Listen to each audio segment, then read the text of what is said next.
Hey everybody, thank you very much for joining us for the 98th week of the Free Assange Online Vigil series.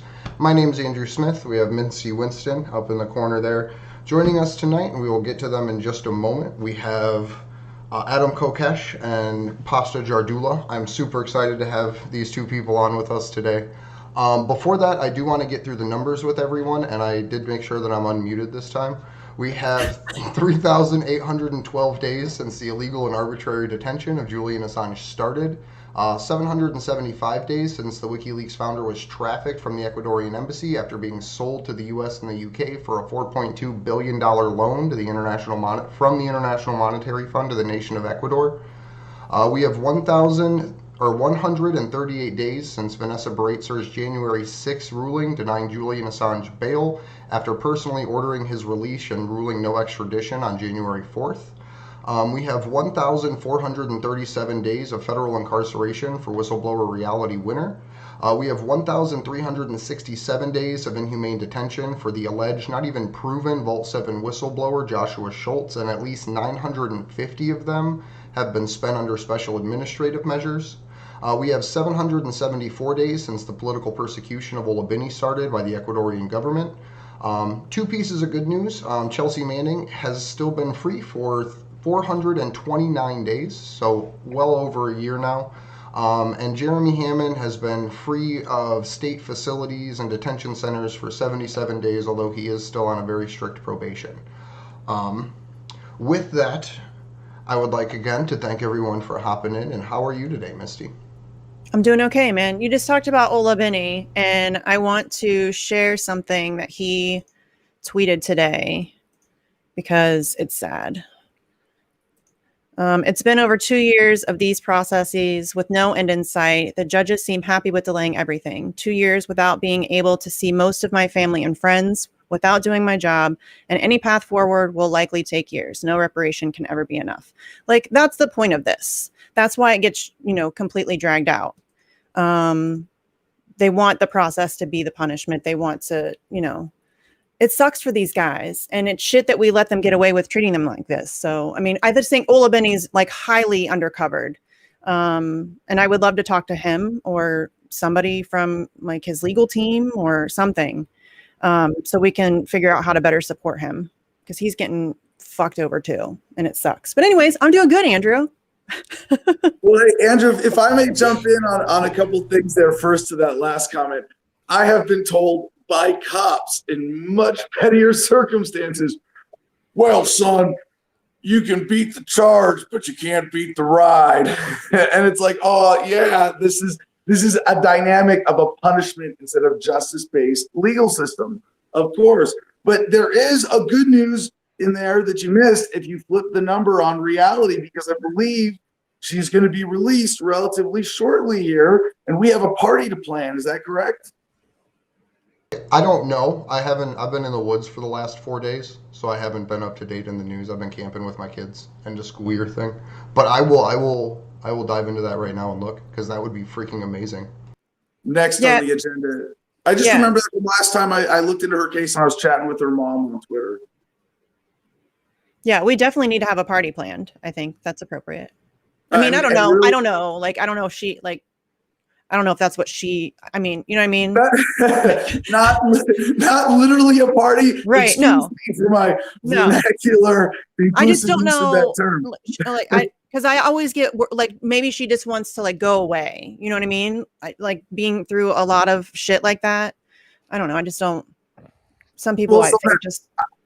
As I understand, her family is there for her if any actual physical party needs to be planned. But I think for the rest of us in the activist community, what I mean by that use of the term party is to be ready to receive her and welcome her and thank her and empower her as soon as she gets out.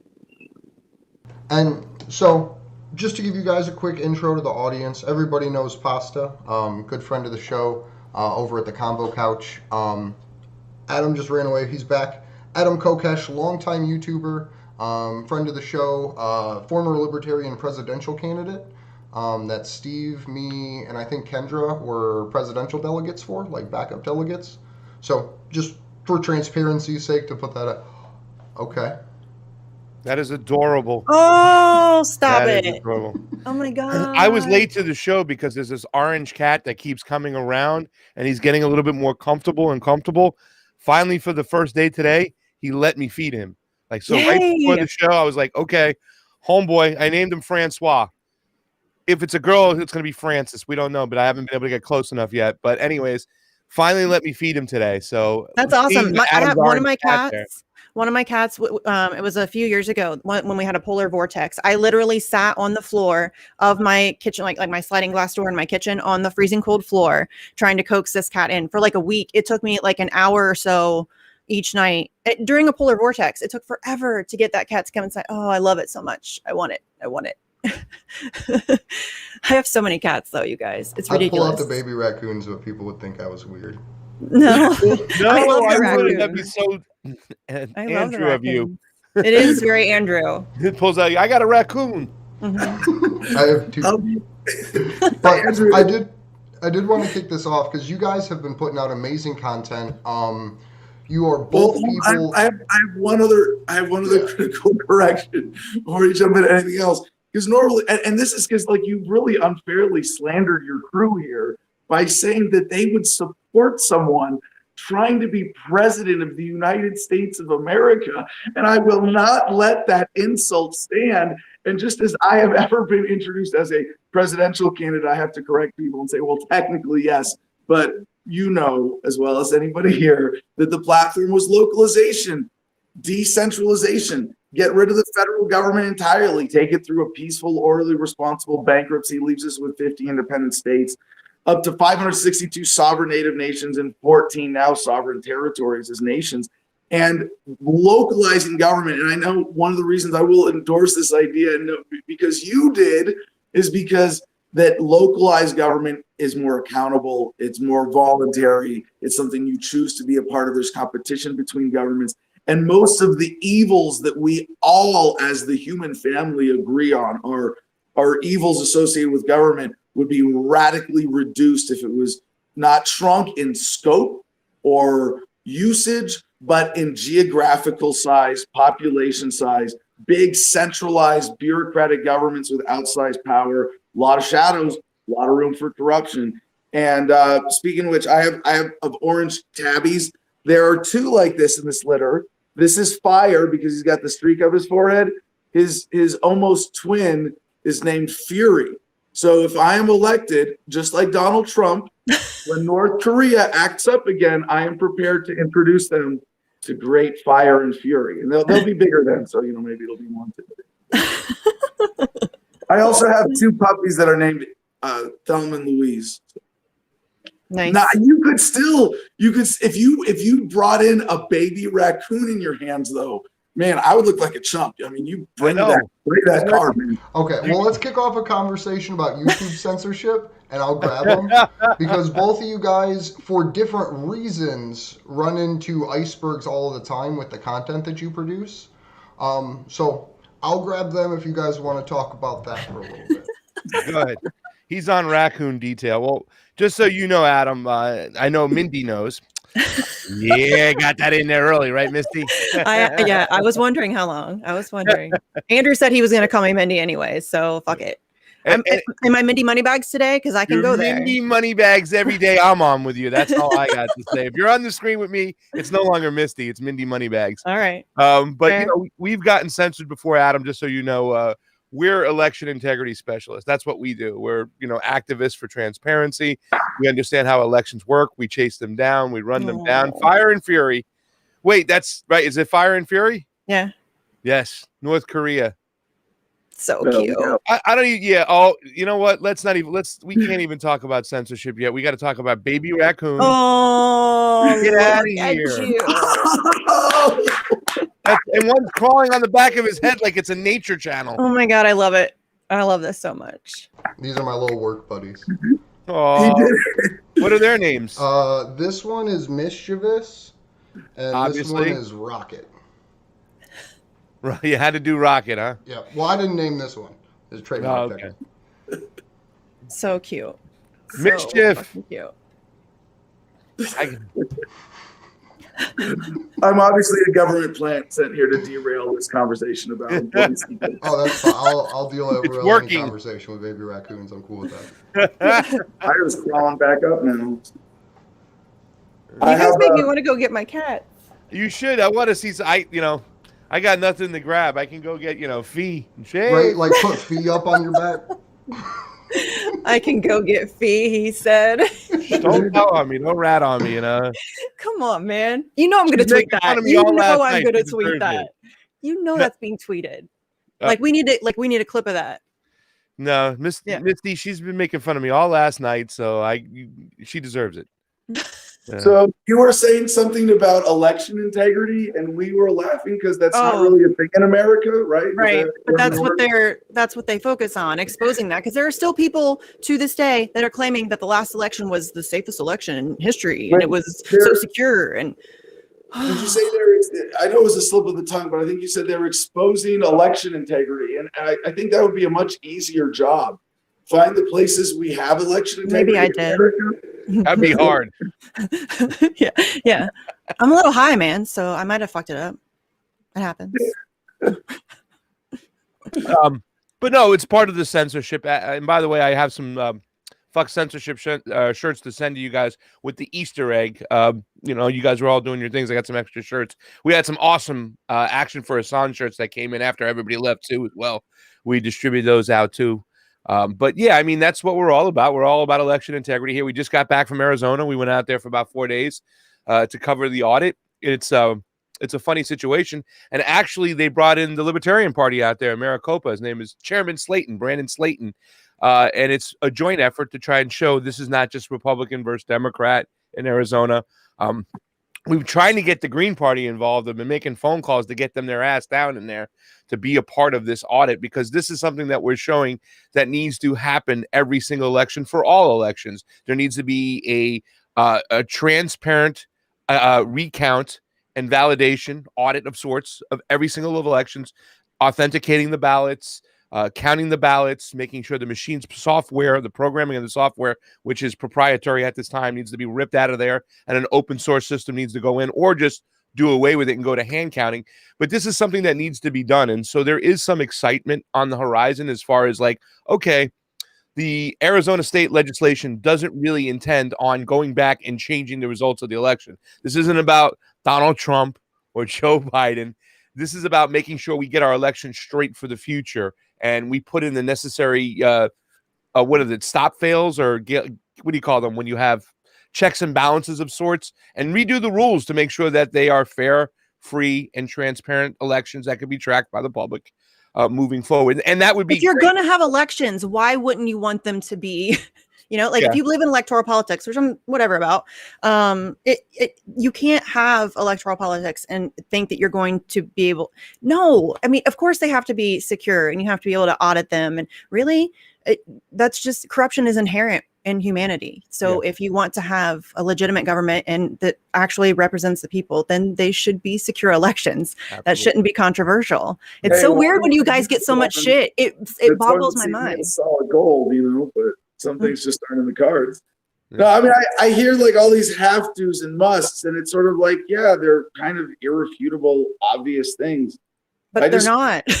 Well, people don't. No, I think it's saying that they're not I do say it would think if the average American was presented with the of course, it's obvious. Yeah, I'm for that. I'm for integrity in elections. But it's if we have to, it seems to me as the libertarian in the room, there's one thing, none of this really matters if elections are an excuse to violate the rights of minorities by the majority or their elected representatives, or they're the excuse to violate the non-aggression principle against individuals in the name of the state. Who cares? You've already foregone all claims of legitimacy and ethics if your concept of government is not one that respects individual rights. So I'm not saying I'm not against this at all. Don't get me wrong. It's just that I would rather get elections to be so unimportant that there's no incentive for them to be corrupt. And I think we're on the verge of a fundamental paradigm shift of government like that, And I think your work is more valuable just exposing to people, how screwed up it is, and stimulating and motivating people. That's the point. Not to come out and, yes, if we are going to be ruled by asshole, unethical tyrants, let's have transparent elections where we choose our favorite asshole. No, it's going to make them say, you know what? We really need to reconsider this thing. Yeah. Well, I mean, being elected should be not a career. It should be a service, and it shouldn't be something that people like Nancy Pelosi sit in for decades making herself a millionaire. That's not the point of it. It shouldn't be the point of it. So yeah, I agree with that. Like I'm not, but we have to wake people up before we can actually get there. You have to make people say, I hate to be the contrarian all of a sudden off the bat, but Misty, I got to say, not a career, why not? If you have some local town, some small community where there's one guy who's the judge and he's been doing it since he graduated law school, and he's if it's more localized, yes, but I'm saying in the current, like the way that we have it now, if it's localized, I think it's a different thing.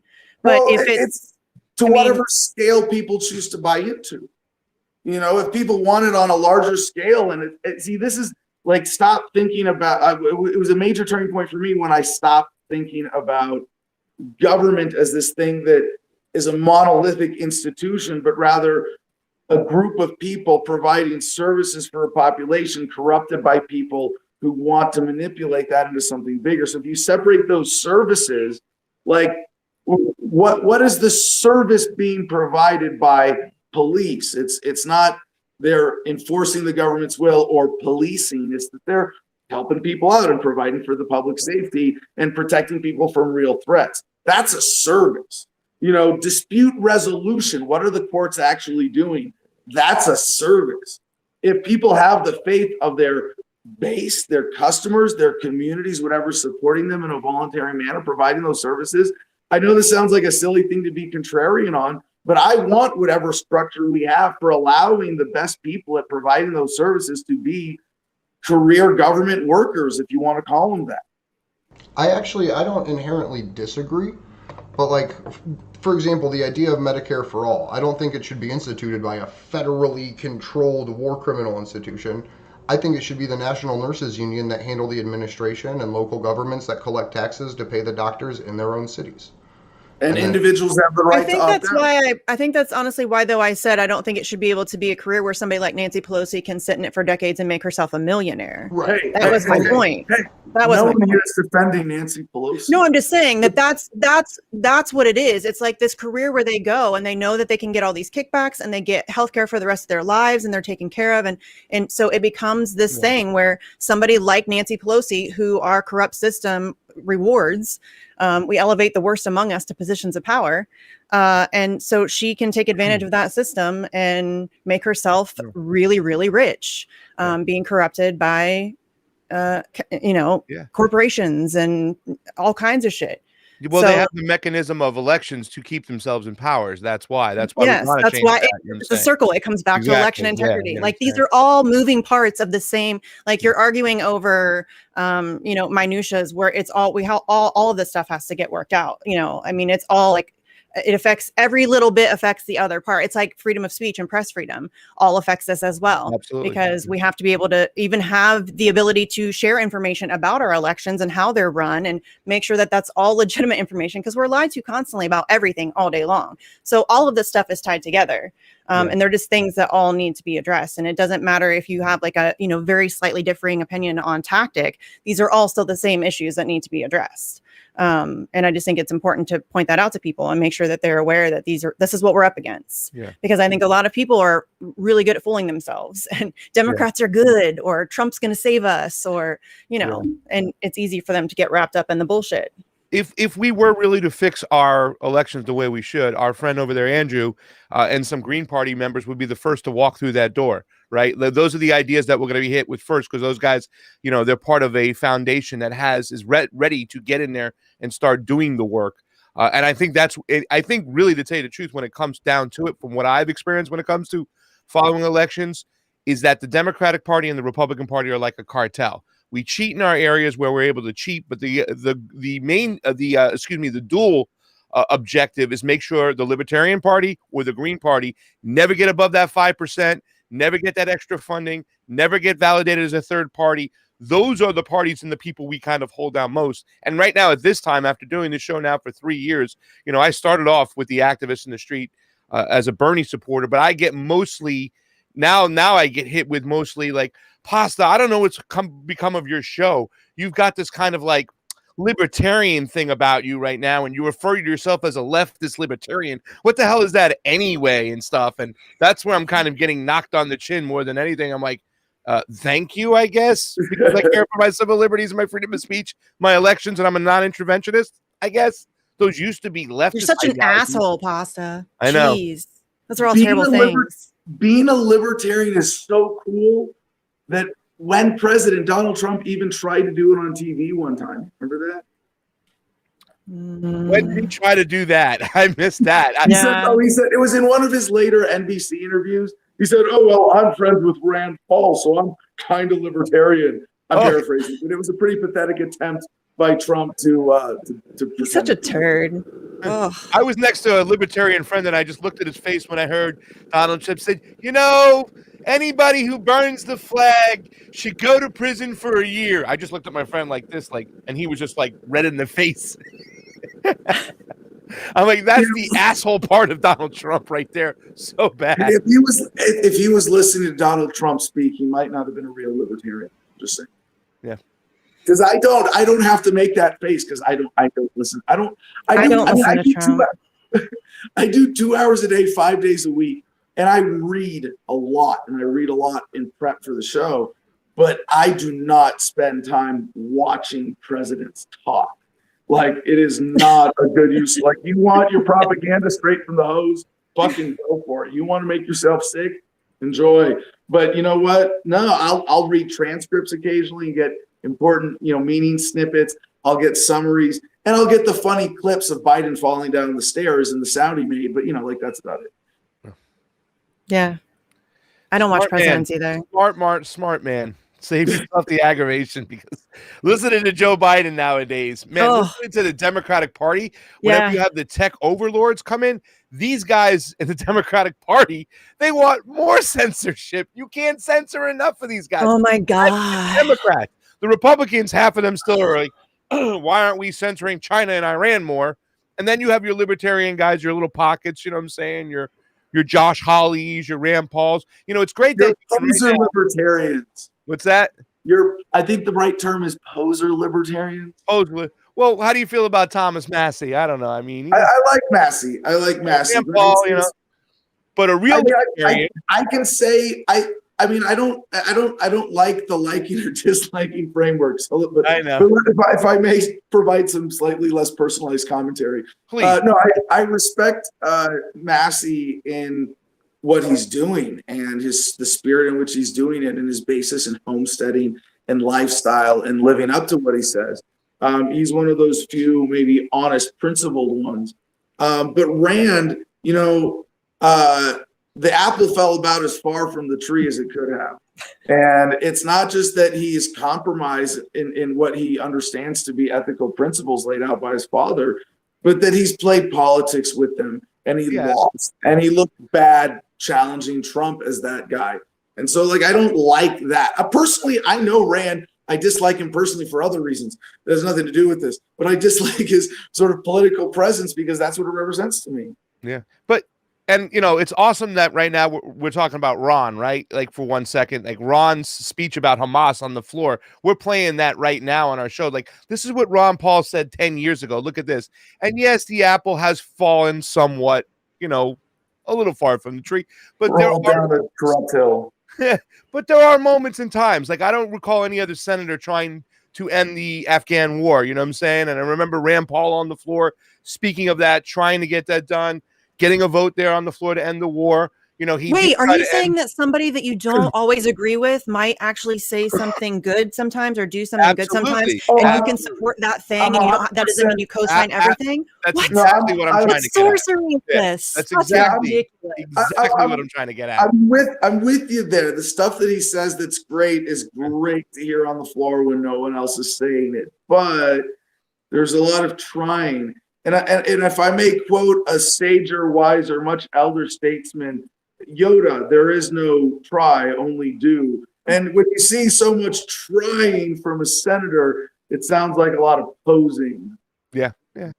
No, I hear. Sure, but I guess also I take exploit a it little when he bit- says something good to get other people to see that it's good. Yeah. I mean, Sure. he has a platform, so that's always my take on it. Like people, the whole Tucker Carlson argument. He gets like 5 to 6 million viewers a night, and you want leftists to just never go on that platform and talk to people? He let a That's- free speech pilgrim on that platform. That's so self-defeating. I can't even think of how stupid that is. And it's not like the MSDNC or CNN, the Clinton News Network, is providing a platform for leftists to go on and speak. They're Right. not. You know what I'm saying? They're inside their stupid bullshit corporate echo chamber bubble bullshit and stuff. But yeah, I mean, that's all I was saying about Rand. I mean, even the whole Breonna Taylor thing, like, you know, trying to end no-knock warrants, you know, no knock raids, excuse me. I believe that's what they're called.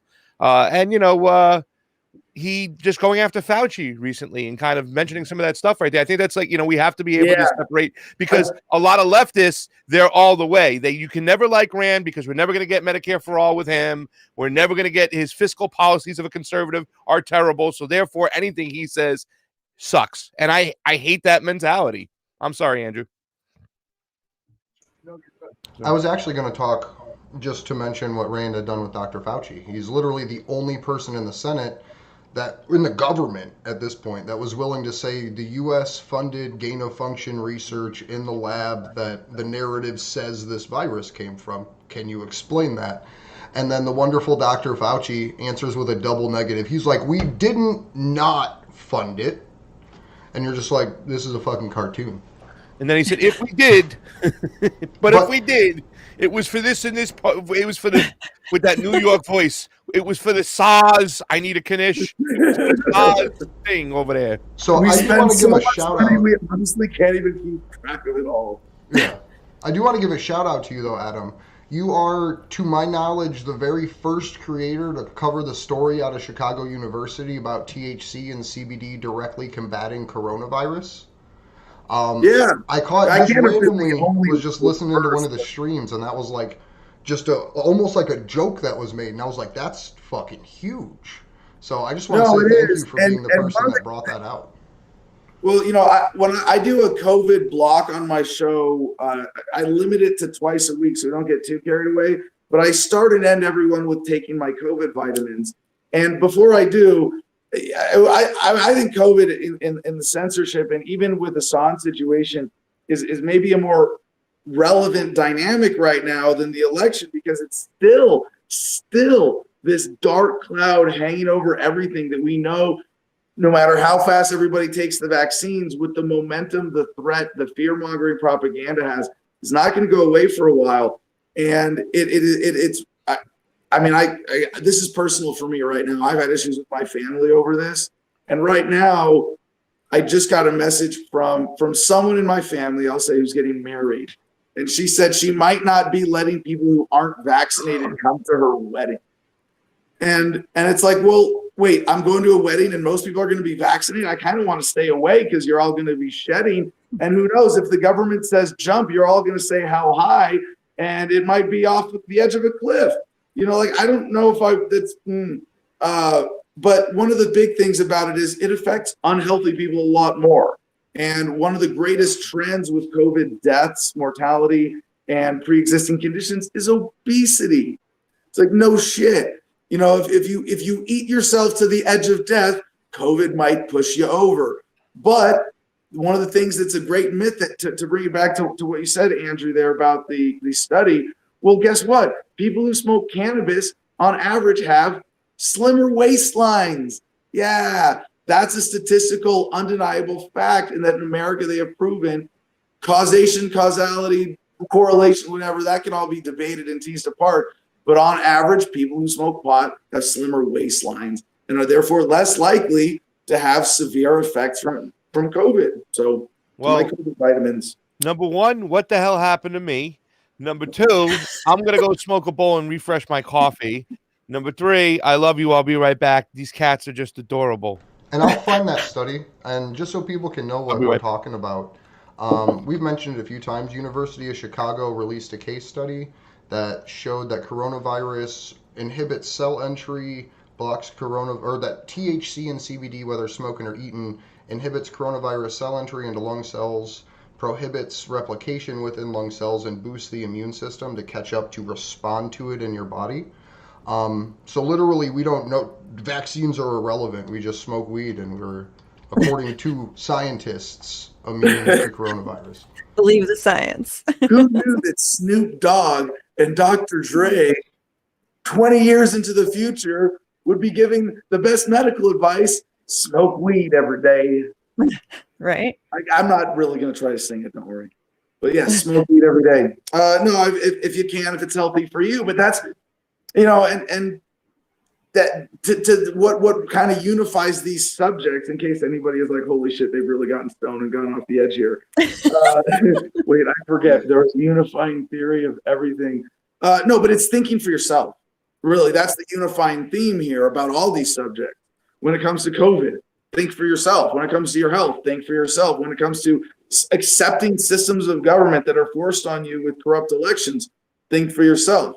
When it comes to Julian Assange, to bring it back to our namesake today, Julian Assange was asking people to think for themselves. Look at the data. Think for yourself. Think critically, because people, believe it or not, there are corrupt people in the world. A lot of them are in government, and sometimes people get things wrong. Yes. And think for yourself is like, hey, think for yourself or not. How do you want to live? And that's why I think what WikiLeaks does is so important. And I think that's why that's why this is my fight, because the ability to have information and not be lied to and to be able to make educated decisions about our lives is literally the front lines of everything else that we face. Because we cannot, what are you supposed to do with bullshit? You can't. And we've allowed us to get, I love it. I should have worn mine. But yeah, we need the ability to have information, and our government, the propaganda is so unbelievably effective in this country. And, we cannot make informed decisions. We're never told the truth. We are manipulated constantly through our media. How many times does your government get to lie to you before your sense of skepticism kicks in? That's my question to people. And that's why I think if I had it my way, there would be 1,000 WikiLeaks across the globe. Everywhere. And they would be doing the same work, and they would be showing us, because what WikiLeaks gives you is not, it's not like their opinion. It's not like a panel of talking heads arguing over, some narrow, kind of acceptable range of some viewpoint. It's source documentation. It's just, here's the truth. You do with this whatever you want to do with it, but here's what we were able to get. And they've never gotten it wrong. And I think that that's really important. And I think that that's, there's a quote of Julian Assange where we should treat journalism like a science. And we should, insofar as we should really be just journalism should be like a search for the facts, for the truth. And source documentation, it doesn't get much more truthier than that, So Adam, this is a question, because you only got about 20 minutes or so with us, and I don't want to keep you any longer. This is a question I've asked a couple other guests, but just to kind of frame it, Chelsea Manning, when she took that information and released it to the public, she was one of 100,000 people that had access to those documents.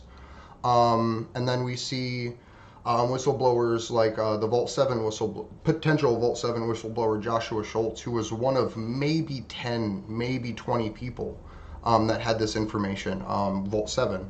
And then you see people like Daniel Hale, who's one of dozens of people that had access to that information.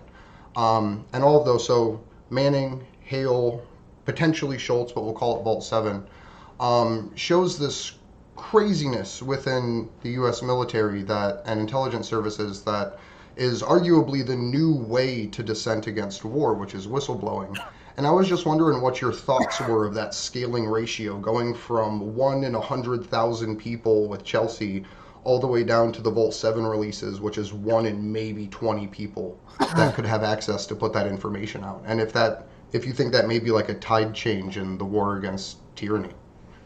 Well, first, man, I really got to just absorb what you said, because it seems obvious, but I've never heard that analysis conceptually. And I've thought about it in terms of those specific cases, like, well, because when I was in Iraq, I had a secret clearance. I had access to a lot of similar stuff, and I could have been a whistleblower, and it was a failure of mine. But when you say yes, what Chelsea, as then PFC Manning, had access to as an intelligence analyst was available technically on the SIPRNet, the secret military intelligence networks, to, you said 100,000 people. It's the first time I've heard that number. I mean, it's shocking in its implications for a number of reasons. That there were 100,000 of us, and I don't know if I'm actually one of us in that sense, who had access to that data, and none of us except Manning said, "Nah, the public needs to know this." And that in and of itself is, something that you really have to absorb about that. But then when you're in a situation where maybe like, a My Lai massacre from Vietnam, when it was at first only the troops who were there physically on the ground at that location knew of those war crimes. And that's the case with a lot of incidents today, like you say, where they were, one in a couple dozen who knew that. And I'm sorry if all this is just sort of like, oh yeah, no shit, Adam. That's how everybody's supposed to respond to this. That's the implication of what he said. But in terms of your question being the new way of resisting or rebelling or even dissenting against a war is exposing it. It's scary to think that might be the only way, that we don't, that whatever evil men can get away with in secrecy, they will continue to get away with, even though we know, like an elephant with a sheet over it, that there's money going in and there's bodies coming out. Well, something's wrong with this machine. Until someone blows the whistle, we're just going to let it sit there and keep operating that way. Fuck that. There's got to be some greater means of dissent in the broader population. I think whistleblowers will play a critical role, but it's not the thrust. I know it's kind of a weird tactical analysis of how we defeat war, but I have long thought that my generation, having been in Fallujah in 2004, and those of us in the large-scale occupations of Iraq and Afghanistan for the U.S. military or the opposing defensive forces involved, that we should be the last generation of combat veterans this world ever knows, for a lot of reasons. And I don't believe that whistleblowing is going to be how we shut down this machine, but it is going to be the call to the public to say it must be done. I think that's a really good analysis. I think that's absolutely an awesome way to look at it. I think they're doing their level best to make sure that doesn't happen, though. And I think that's what the torture of Chelsea Manning was about. I think that's what the torture of Julian Assange is about. I think that's what the exile of Edward Snowden's about. They're doing this all. It's very, Julian Assange right now, we're watching a slow motion execution. That's what we're watching. It is an execution in slow motion. And they're doing it for a reason. It's on display for a reason. They're getting away with it in court for a reason. And if you don't think that that's coming back for you, you're very, very mistaken. If they're going to do it to him, they'll do it to anybody. Exactly. And this, for those of us who have heard the call of whistleblowers one way or another, and I have been one. I mean, I testified in Congress as a whistleblower a couple of times, so it's not like I haven't, done my part to throw my knowledge in the pile. But those of us who have heard the call of whistleblowers and said that there's need for something more, we're in a unique position now, because in a sense, we don't need more whistleblowers. We don't need more proof that the machine is evil. We need people to hear that the people from inside the machine are saying that unequivocally, without reservation, with absolute confidence. We have been in the machine is evil and needs to be stopped. And in a way, like, we've moved past, I don't want to say we don't need more whistleblowers, because we need a lot more. We need way more. I want the whole fucking thing laid bare. By what I'm saying, we're at like 1% by which we extrapolate the evil of the rest of it. And we go, that should be enough for those of us who can extrapolate to know that the rest of the, it's like, it's the 99% of lawyers that make the other 1% look bad. It's like, yeah, okay, the rest of government is honest and good, and it's just the part that we've had the whistle blown on that's bad and evil. No, let's lay the whole thing bare if that's what it takes. But in a sense, it's like, no, we just need people at this point. We've almost like moved on from the phase. Maybe this is me. Maybe it's my own intellectual arrogance. Like, oh, come on, we know this is evil, right? We're at the do something about it phase. but it's all the reason why it's more important for people like us on the outside to say, listen to what Assange had to expose. Let's pay attention to the whistleblowers. It's kind of like that, how to start a movement TED Talk where there's that lone crazy guy dancing on the hill. And the point of the TED Talk is it's the first follower that turns a lone nut into the leader of a movement.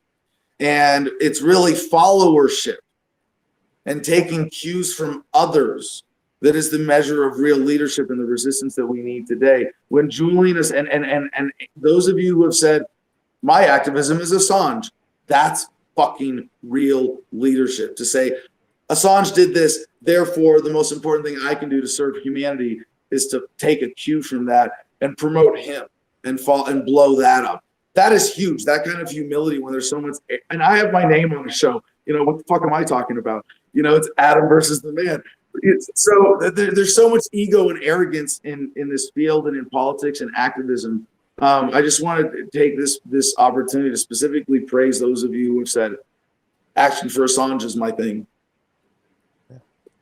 Thanks. That's I really nice. appreciate that. Yeah. I learned so much from these shows. I really do. It's so amazing. But then I'm also scared shitless at the same time.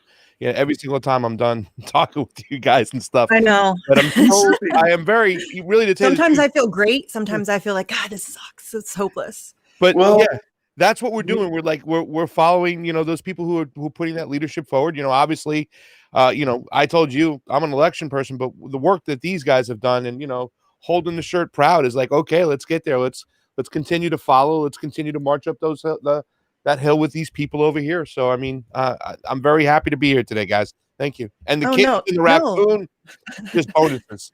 Yeah, Fire still wants to be on camera. He thinks he's on camera. My elbow, but he's not. I want that cat. Gotta go hide in my beard. These, by the way, are the scorpion cats of Gardenia. They are all descendants of one mother who came here pregnant and dropped a perfect litter of 6. And then a week later, let me catch a video of her catching and eating a scorpion alive.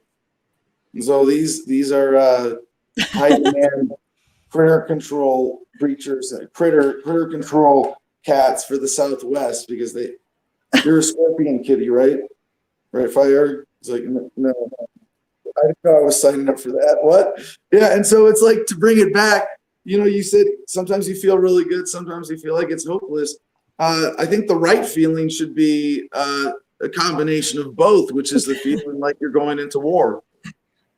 And it's not like you got to get the adrenaline dump and the, heart rate pounding like you're actually going to go swords with somebody, but you got to have that attitude of like, we are attempting to have a hand in steering human destiny and saying it is going to be more just than others would have it. That should scare you. I smoke a pack and a half of cigarettes a day for very specific reasons, because there's very few people that are crazy enough to read CIA torture reports on air during the most censored but most important trial in the world. So I super appreciate that. If you could, Adam, let people know where they can find you, what you have coming out soon, because you have I don't want to spoil nothing if you're not talking about it, but stuff coming down the pipe. Sure. Well, I'll just plug a couple things real quick, and I want to say one other thing about censorship, if I may, first, from my own experience recently. The escalation with under COVID of censorship is genuinely scary. And I'm 2 steps forward, 1 step backwards. Humanity dances on. But this is a big, scary step backwards for freedom of speech. Oh, yeah. When, I take a pretty moderate position on COVID overall. That it's not as much of a threat as they say it is. Numbers are inflated. The vaccine isn't going to kill you, but if you don't need it, why not wait and be safe? If masks are a nice comfort symbolic thing for you, then wear them, but try not to, because it's really feeding into the hysteria. We should be paying attention to society and allocating some resources to a new threat in the global human family petri dish, but it's not that big a deal. That's my summary position on COVID. Really relatively moderate, but cuts down all the government bullshit and hype that most of us can agree on. Is like, nah, there's some corruption here. And for this, I've been censored for giving medical advice that was just 1 week ahead of the CDC. And it's like, what fucking madness, that I'm not allowed to say, maybe you should think about it this way because it contradicts the health authorities. It really is a new kind of medical authority speech tyranny. I'm not here to fearmonger about that Are either. you on Rockfin yet, Adam? Rockfin? Yeah. It's one that we're looking into. That's a platform, right? Yeah, you should get on it. You should get on it with us. So it's been our saving grace. Yeah. Yeah, no, there's a lot, and I've been taking the last 2 weeks off from my regular production to retool, and that's one of the things we're getting. The last pieces we're getting into this weekend with organization. But I'm hopeful. I'm hopeful that the internet is the undoing of all conspiracies based on lies, and government is nothing more than one big conspiracy in the open to rip us all off, to keep the rich getting richer at the expense of the rest of us. If it can be destroyed by the truth, it should be, and it is, and that's what's happening with this technology. But it means nothing without deliberate, conscientious use with shows like this, shows like mine, everybody who's independent media, who's challenging the mainstream narrative.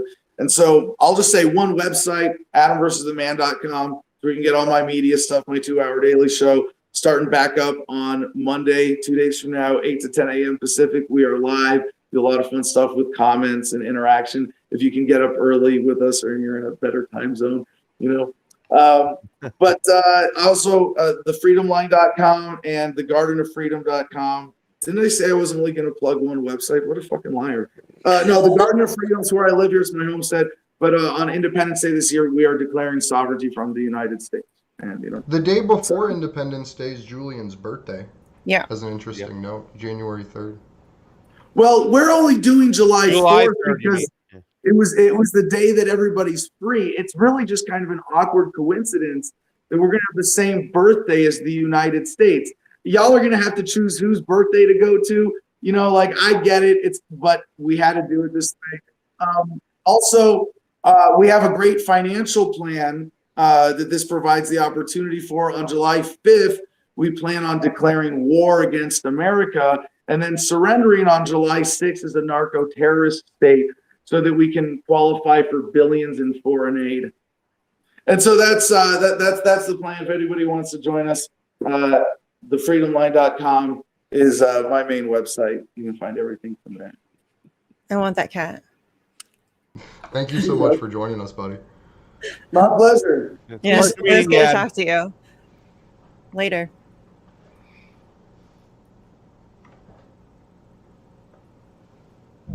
There he goes.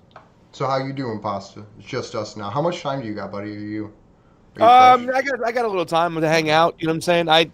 It's one of those crazy days. I know Fiorella is probably getting ready to go do her show. She's got to do a show in downtown LA at noon. The Solution Summit thing, right? No, that's later on. She's okay. on the last panel, so she's going to be on that panel and then jumping right onto your show. So she's got 3 shows today. I got 2, you guys and the Solution Summit. After this, I'm going to break off and talk to Franco a little bit, prep for our panel. We're going to be talking about direct action over electoral politics and election integrity. Go get them. Yeah. Well, I mean, is it like a debate setup? Like I haven't really. I don't think it's a debate setup. I think it's a solutions panel because it's more people who align with us. It's all our family and stuff. Okay. So, however, it's going to be interesting to see what happens on Fiorella's panel. I think there can be a little bit more room for fireworks, maybe. I think so. Maybe, but and it'd be interesting to see what Mark Charles and the Green Party, Howie Hawkins, when they do their panel, Shahid Buttar and whatnot. So I mean, it's going to be interesting to see what's going on. But I think where our panel going to probably, I can't foresee me and the Hard Lens boys and Franco even debating on anything. I think we almost share the same ideology on everything. But I do have a question for you guys. And I'm just very curious because I was going to ask the question while Kokesh was here. But all right, so we understand, we see what's going on with the empire, right? We understand a lot of people see what's actually happening and the way our government continuously lies to us so much that everybody comes up with these conspiracy theories or they're talking whatever. In fact, I still have a person who's sending me stuff that thinks that General Flynn is really running the Pentagon and Donald Trump is still coming back. And They contact me a lot because they want to know what's going on in Arizona to say, is that going to be the first domino to fall? And I keep telling them it's not about bringing Donald Trump or getting rid of Joe Biden. It's about getting elections straight for the future. Even the Arizona legislation said that. But knowing all this, and even despite with the truth in people's faces, people still tend to, what's the word? Surrender to tribalism of sorts. Pick a team, that team. Is the only way the guillotine for sure. I mean, I think Mussolini style because I'm a little bit more Italian. But I mean, what is the solution? What's going to come out of this whole situation? Because it just seems like the government becomes more and more and more and more and more repressive, has more and more and more control. Whitney Webb said to us, I said, what happens if Biden gets in versus Trump when it comes to censorship? She says, well, then it's censorship on steroids. And it is. How do we break the steroid man down? What do we do? Andrew, you want to answer? Because I have a very pessimistic response to that. I know you do. my personal answer for hope is kind of not an answer that people really like. I've done like 12-step recovery myself, and that's kind of the way I look at it. Is I have no clue. All I know is that if I stop walking through this dark fucking tunnel that I'm in, I'm dead. So for me, it's not a matter of even what it looks like at the end of it, but that there's no option but to fight back. Whatever that means for the individual in that situation, whether it's trying to rally and raise the alarm or rally and raise a militia. I think it's up to each individual to say, this is what I'm personally capable of and personally willing to do to fight back. Yeah. I love that. Keep walking. Yeah, I do kind of love that. Just keep swimming. Just keep swimming. Yeah. Sorry, I have kids, guys. No, it's okay. It's so true. I mean, what can we do? I mean, I ask Jason Burmis all the time when I'm on. He lets me come on the show all the time and talk politics, talk about elections, and it's kind of great too as well because, I love the fact that like a lot of our watchers that are coming over are now paying attention to Action for Assange and Slow News Day and The Last American Vagabond and Jason Burmis and stuff, because we had that choice too as well. The Combo Couch, we could be with right now with the Bernie activists who still, excuse my French, they got their head up their ass. They can't see down the rabbit holes. They don't understand power. They don't understand control. And, we made that choice to, okay, let's learn about this. Let's go down these rabbit holes. Let's understand what DARPA is. Let's learn these things because this is about control. This is about our livelihood. This is about humanity. So, I mean, I like the fact that you just say keep on walking because that's all you can do, right? It's like, I don't know if we're going to be able to come out of this. We see what they did to Julian Assange, right? They can do it to anybody at this point. Yeah. We're on a show right now where, Adam Kokesh, who was totally different than not totally different, but I mean, we have our similarities. But once again, we disagree though. Yeah. Yeah. But look, we just had like a whole ass grown-up conversation with somebody we disagree with. Yeah. What was that? Yeah. It's amazing. Yeah, go ahead. But no, I'm just saying the fact that they're still silencing us, they're still demonetizing us, they're literally, and when it comes to our demonetization over here at the Combo Couch on YouTube, 85 to 90% of our money was through super chats. All they did was remove that mechanism so the people can't directly fund us. I mean, that is fascism at its finest. And it's just okay for everybody, you know what I'm saying? Especially a lot of these leftists that are like, well, it's what you said. Hello? They don't understand the nuance to freedom of speech. Do you think there's any zombie warriors? Possibly. Do you think there's any hope of using almost a Second Amendment style defense to where laws are passed that say you can't limit ammunition purchases because that limits the right to actually have a functioning firearm? Do you think there could be something that gets applied to the First Amendment in a similar way? Like you can't demonetize willy-nilly because it limits people's ability to share information, almost using money as part of the ammunition for free speech? Well, it's already in place, right? Freedom of speech is there, freedom of the press, but it's supposedly, if I am not inciting violence, then I should be able to say what I want to say, whether you like it or not. It's already there in place. You know what I'm saying? That it just isn't enforced that way. Exactly. It's once again, it's not the laws that need to be enforced. It's who's enforcing them and when they decide to enforce them and against who they decide to enforce them against. So, and for what agenda they serve when they're enforcing them, because all these assholes have their own agendas. And that, I mean, we've allowed psychopaths to get complete control over civilization. That's if you just boil it down to our biggest problem, that's our biggest problem. These people are not good people. I mean, to be able to do the things that they are doing and allowing, that takes a certain level of scumbaggery. You know what I'm saying? And, you know, I don't know if they all start out that way, but the people who reach like the highest levels of power, those are people we don't want in charge of anything, you know. Yeah. I think that the people behind the scenes have been doing it for a long time. And really, to tell you the truth, it's not that we allowed it to as well. They're pretty much like evil geniuses of sorts. Yeah. You know, they've incorporated every aspect in our life, including our education, empire education. You know what I'm saying? Johnny had a moment yesterday where he really, you can see it in his face. This kid went to school for 4 years, University of UCF, Central Florida, as an aerospace engineer. And all that time he was working, and how hard he was working to think that he was coming out to do something great for humanity. And he was realizing that a lot of engineers are getting pushed into designing and making missiles to fly better, faster, quicker, and kill people, you know, more efficiently. And he had that moment when he looked into it, and it was like, wow. But, you know, it's like, you know, the tears came down. He saw it. He's glad that he's here now and fighting against the machine instead of joining it. But that whole time, they were breeding him, you know, they were conditioning him, and they conditioned people within society to do those things. And they got people tribal AF. So despite all the transparency we got, and despite the internet and people like yourselves and ourselves and whatnot like that, with all this information, more people still seem to be more tribal than ever before. And it's all the elites knowing how to control people, especially Americans, because they have this form of exceptionalism that they can sit here and debate about their fucking pronouns and not give a shit that we're bombing all these Muslims in the Middle East and killing millions more with our sanctions. They still want to argue about, they want to tone police. And that's what, I mean, it's disgusting. But the elites have us. They understand how to make people move and how to keep people divided. That's why narrative management is the front line. I know people are probably tired of hearing me say that, but that's real talk, because we can't, how do you expect to fight for anything that you care about if you don't even have the ability to make an informed choice, like a legitimately informed choice where you are being force-fed information on a regular basis? And not only are you being force-fed information, but you're being manipulated to think a certain way. They're very, very good at this, you guys.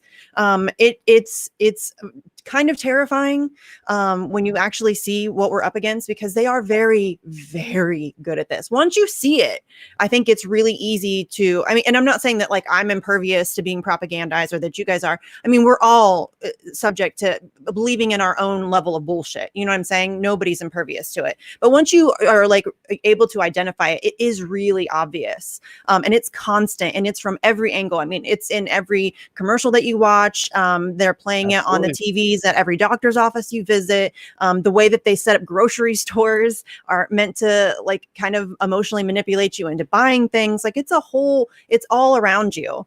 That's why I think that narrative management and just being able to have these conversations and openly discuss it and show people, that's what they're trying so desperately to take away from us right now, because they know that that's what's up. They know that, you know, the less that we are able to know, read, see, hear, discuss, talk about, think about. Yeah. I mean, that's where we're headed. Thought crime. You know what I'm saying? Yeah, well, yeah. Well, I mean, they also keep you consumed so you don't have time to think about these things. You know what I'm saying? That's another people like, oh, you know, Americans are just addicted to consumerism, right? Yeah, but they're also consumed with just trying to pay for the basic bills and stuff. You know, I mean, you talk to people like, you ask them, what does this dollar mean to you? Why is this dollar $20? And they'll be like, huh? You know, it's like they don't even understand. Their whole mindset is just money, finances, get me resources, get a roof over my head, whatnot. And they're tied. They're that hamster in that wheel that just can't break away and have that like individual thought that we're talking about. I mean, but for some people, it will click. I mean, you know, like I started with you guys. I think it was Andrew who was reading the Earned Act one day. And then I started watching more Slow News Day. And then I started watching Jason Burmis. And I started watching The Last American Vagabond. And it felt like I was swimming through this information there. So I am positive to think that there are going to be more people like myself that are going to understand. And you know, the reason why I started this show too as well was I wanted to be that regular guy, you know, that I was a restaurant fucking manager. I mean, I was a training coordinator, to say, hey, listen, You don't have to be a rocket scientist to get into this stuff. You can just look and learn and understand who's pulling the strings and who's controlling stuff and why are they controlling things. You know, it's about control and power. And that's why I started this thing. So I do have some hope that we will get more of our message across. You know what I'm saying? I mean, I look at your guys' number and I'm like, dude, are they shadow banning and censoring the shit out of these bastards over here? Because you guys brought the heat every single show and it's so important and informative. I thought you guys were the leaders when it comes to Julian Assange. And when you learn about Julian Assange, it should be one of the most important fucking things in the world. I'm like, ladies and gentlemen, he brought us the truth. He gave you the truth. He said, look at this. This is the truth. This is what they're doing. And yet you can still sit back and allow him to be, like you said, tortured in slow motion. It blows my mind. So even though I have some hope, I still have a lot of doubts. Mm-hmm. I think that's every activist in the world. I think that all of us have that like weird dichotomy where there has to be a part of you that thinks that it's worth it. Otherwise, we wouldn't do what we do, because what we do sucks sometimes. It's hard and it's depressing and it's isolating and it's time consuming and it fucks with your head, it fucks with your sleep. It's a whole thing. And so, but then you have to think that it's worth it at least a little bit to go through that, to put yourself through that. Yeah. But there is that part of me that's like, we're so fucked.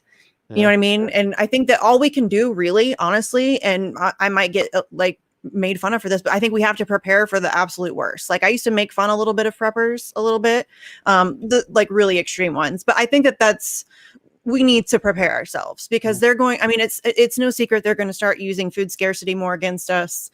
Bill Gates owns like more than 50% of the farmland in this country. I don't know why more people aren't talking about that, because that's fucking crazy. So the horrifying thing with that, even more so than food scarcity, is they've openly found ways to put vaccines inside of our food. Like to genetically modify plants to grow with vaccines inside of them. So they can just roll out whatever the hell they want once 4 people own all of the farms, like 6 people own all the media. All right, so where do we go? Let's go somewhere as as a group. We need a commune. Right? Like I could cook right here, you know what I'm saying? Indy can raise the chickens, Misty can raise the pigs, you know. I got the raccoons. You got the raccoons, gotcha.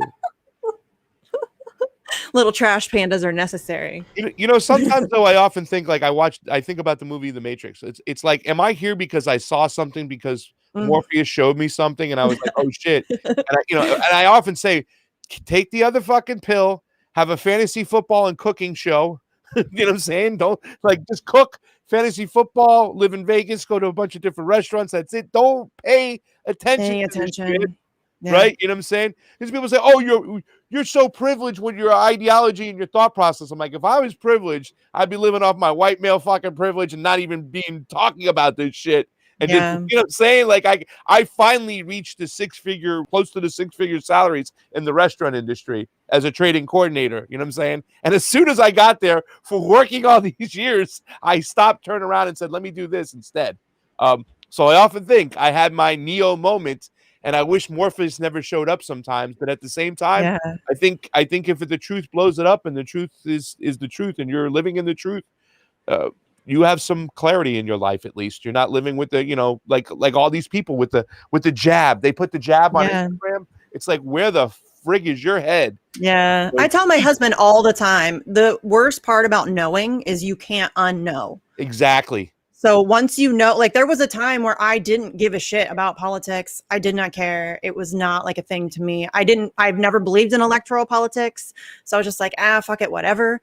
In 2008, I did vote for Obama. I had just had a baby, and he honestly, I was skeptical, but I was cautiously optimistic. I'll say this. I was cautiously optimistic. That didn't last long. I mean, as soon as the cabinet appointments started coming in, it was kind of obvious. But and then when Geithner came in, I'm like, and Saunders came in, I'm like, wait a second, what the hell? Sorry to interrupt you, but those appointments, those just were like, oh my lord. And then his foreign policy, holy shit. I mean, painful. Oh my lord. Oh my Lord. And we're seeing the same thing here again now when with Biden coming right back into play. Nobody even really caught it. It was like, I was telling people, don't you think that you should feel bad for saying that you were mitigating damage by voting for Joe Biden? Look at the foreign policy. Like, what are you talking about? It's the same. I'm like, no, it's not the same. All you have to do is pay attention. As soon as he got in there, the saber rattling with fucking Russia, trying to crank up the shit with the Ukraine, sending fucking, ships into the Black Sea. It was like, oh my guys, do you even know what's going on here? But people don't know. You know what I'm saying? They're too busy tone policing back here at home. Well, and I think that they are very good at the mental gymnastics. They're very good at justifying something when it's their team that does it. Yes.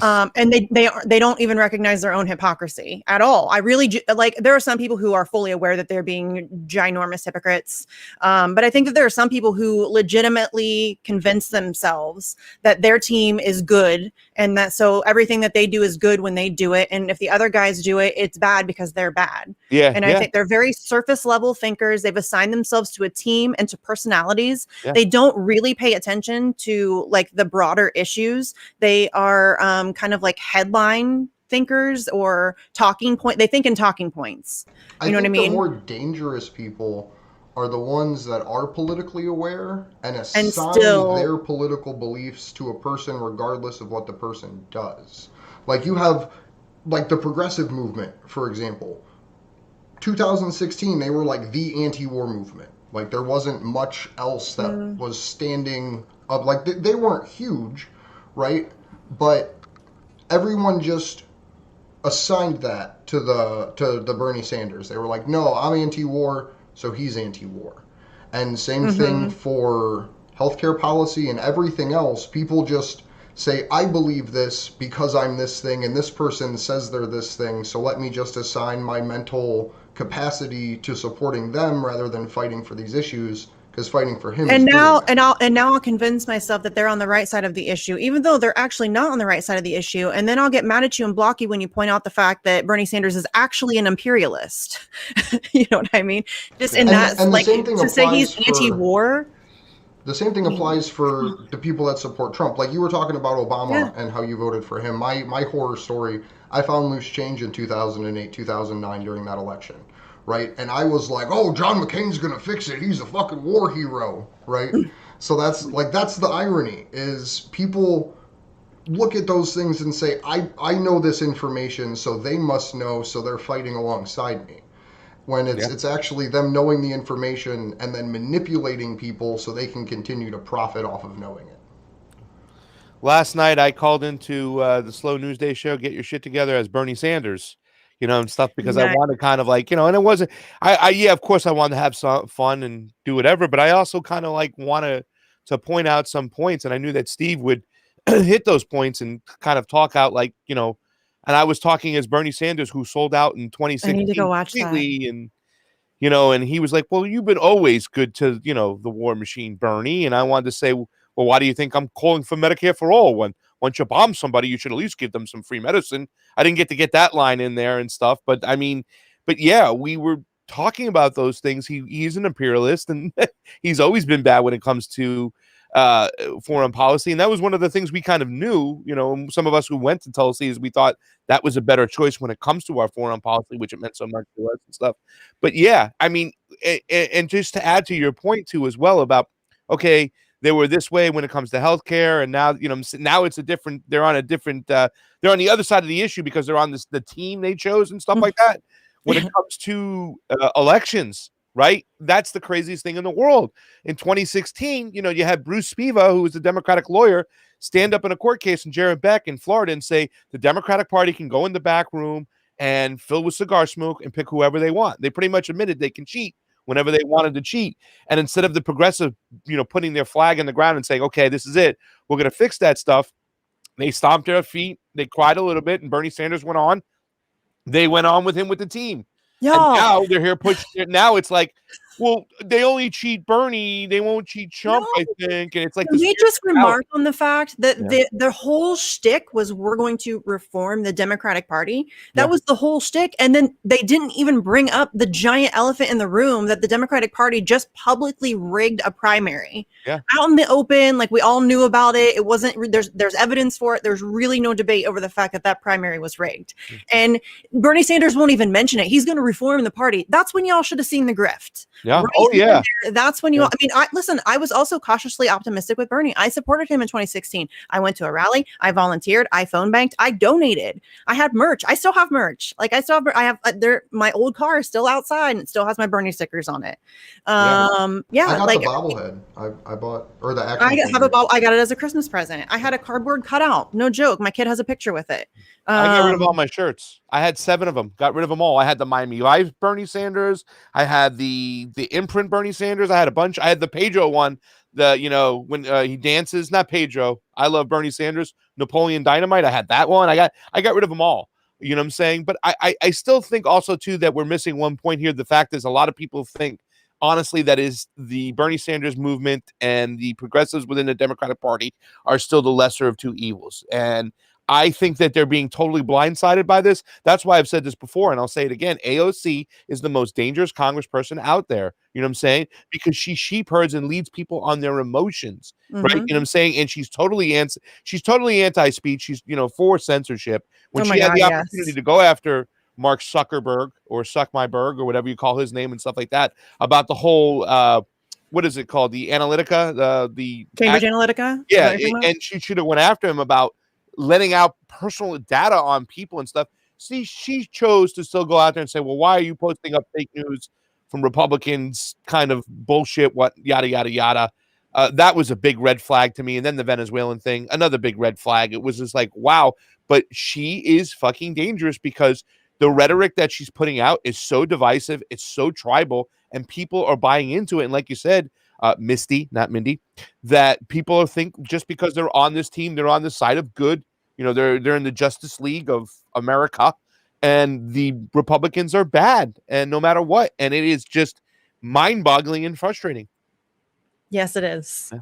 Yes, it is. And I think the most frustrating thing about it is just trying to get people to understand. Like, it seems like such a basic concept to me that there are people with whom you might disagree with who are like just okay people, and you disagree with them. Like, it's like the fact that people eliminated family members or friends from their lives because they voted a different way than them is really fucking weird to me. I understand that's just taking it too far, y'all. If you're letting politics and some especially when you're I don't know if it could be more apparent than right now, Joe Biden and Donald Trump. Like, if you're a Joe Biden voter and you disown somebody because they voted for Donald Trump, are you fucking kidding me? Where's your self-awareness? Yeah. Because you voted for Donald Trump too. He's just in a blue. He wears a blue suit instead of a red suit. Absolutely. That's all it is. Look at them. They're basically the same person. They're loud. They're rude. They're sexist, misogynist, racist, pieces of shit. Pedophiles. Warmongering. Yeah, pedophiles, warmongering. I mean, they're the same dude. And it's just that one is on your team and the other one is on the other team, and so you're mad. And it's so infantile that's like the level of thinking that goes on in some grown ass adults, and they don't even realize they're doing it. They've just convinced themselves that this is the right way and that my team is good and everything is perfect, and none of if you label yourself as a Democrat, you can do no wrong, or if you label yourself as a Republican, you can do no wrong. That's ridiculous, and that's where they're at. I mean, some of them not even that. I mean, Bernie's not a Democrat. Bernie's a Democrat, fam. He is. He is a very loyal Democrat. Did you guys see Magnus's tweet the other day about the culture wars though thing? I think it was such an amazing tweet. I'm not on. Pull it up. Yeah, I mean, it was just wow, and to see that the left is now doing this, that they've kind of taken on what the Republicans were doing in the 80s and 90s because they thought their country was being taken away from them, and the culture wars they started, that you can't burn the flag, you can't kneel for this, you know what I'm saying? We're gonna pull away abortion rights across the board, you know what I'm saying? It was like they're hurting our country. Now it just seems like the Democrats and the left now have taken that position from this wokeness point of view, that you can't say this, you can't say that. You know what I'm saying? You're a QAnoner if you say this, and you're a conspiracy theorist if you say that, so you can be censored and shut down and shut up. It's just mind-boggling the way everything is just whoop. So the other person, we're talking about AOC and how she's hyper dangerous. The second most publicly dangerous person in Congress, in my opinion, is Marjorie Taylor Greene, because she's the Ocasio-Cortez of the QAnon movement, who's literally sold out everything, like got into Congress and signed the like resolution it's about a circus the fucking siege sideshow, and walked back everything she'd ever said.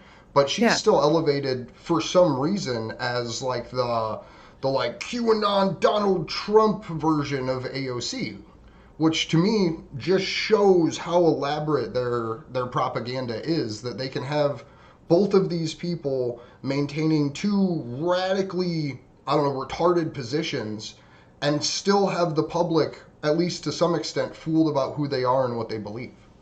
Yeah, but you know, Marjorie Taylor Greene doesn't run away from discussions or speech. You know, she wants to get in there, at least talk about her point of view. You know what I'm saying? She's never shied away from it. In fact, I mean, Cori Bush moving her office because she's afraid of Marjorie Taylor Greene, and then Marjorie Taylor Greene going after AOC. And what does AOC and Cori Bush do? They pull that friggin' typical goddamn propaganda, control speech kind of narrative, just avoid conversation, avoid debates, avoid you know what I'm saying, any type of dissenting voice, whatnot. So I mean, at the end of the day, and don't get me wrong, because like, yeah, I mean, Marjorie Taylor Greene, you know, she represents this whole kind of like tribe of like people who still think the QAnon bullshit is really for real. Like the people who support Marjorie Taylor Greene are sending me stuff that says that, oh, Flynn is taking control of the Pentagon and stuff, and like Donald Trump is coming back, and it's just like, guys, stop it fucking already. Just the only way Donald Trump will come back is if they need to suppress right-wing thought.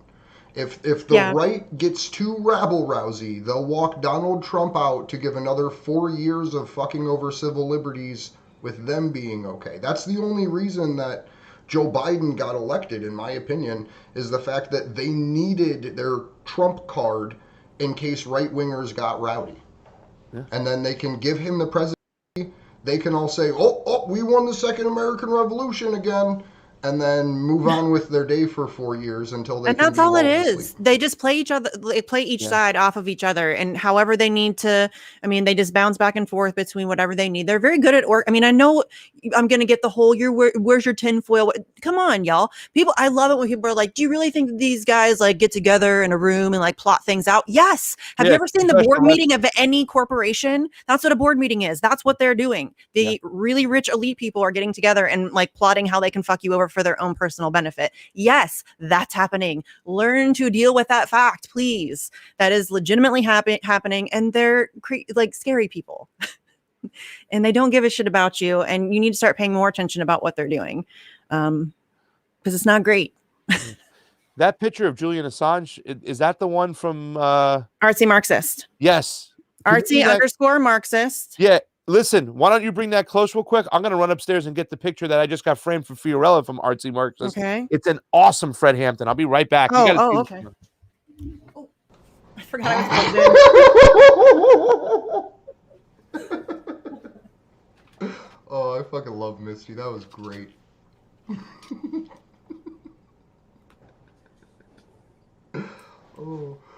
Oh man, are you okay, Misty? That looked no, like it didn't hurt. No, I just had earbuds in. Yeah. Like it didn't.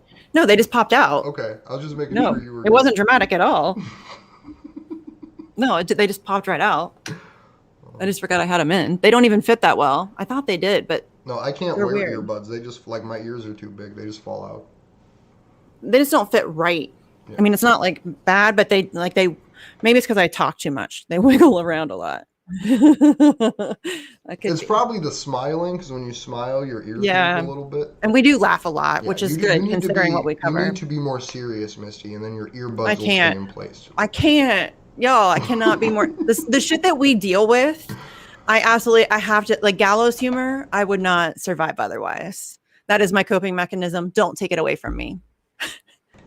I have to have snark and sarcasm and the ability to laugh at just really terrible things, because there's a lot of really terrible things. I have a lot of really unfortunately. terrible jokes. I'll tell you when we hang out in person. Then I can't say them on the air. Oh, okay. All right. Well, There we you need to go. hang out in person. Oh, we're gonna be hanging out in person soon. We are. Like, Oh, let's talk about that while soon. we wait for pasta. Yeah, Pasta's let's do back. it. Let's wait to talk about Oh, that. oh, look at that. Oh, I love artsy. Can I see Look that? at that. Yeah, no, there's a little bit of a glare, but yeah, I can see it. That's dope. Here, you want to see Julia now? Yeah, I heard like because Fiorella told me that. Wow, that's amazing. That's amazing. I don't know if pictures do it justice really, or like the camera. Maybe now that I have decent internet, but I tried taking pictures of it and it doesn't do it justice. And It it's looks awesome. yeah, it's so good. She's amazing. We should throw here. I should look up her. I think I don't remember what it's called, like a pixel or Yeah, I got another one from Zago Brothers. Pixels. Yes, I was right. So Zago Brothers, I got one up frame, but Zago Brothers did the one with Fred Hampton going like this, and that's the thing that So why we like Fred Hampton so much is the fact is that we got to talk to Reverend Annie Chambers. That if you haven't seen that interview, it's on our YouTube, it's on our Rockfin, ladies and gentlemen. I have it pinned on our Rockfin.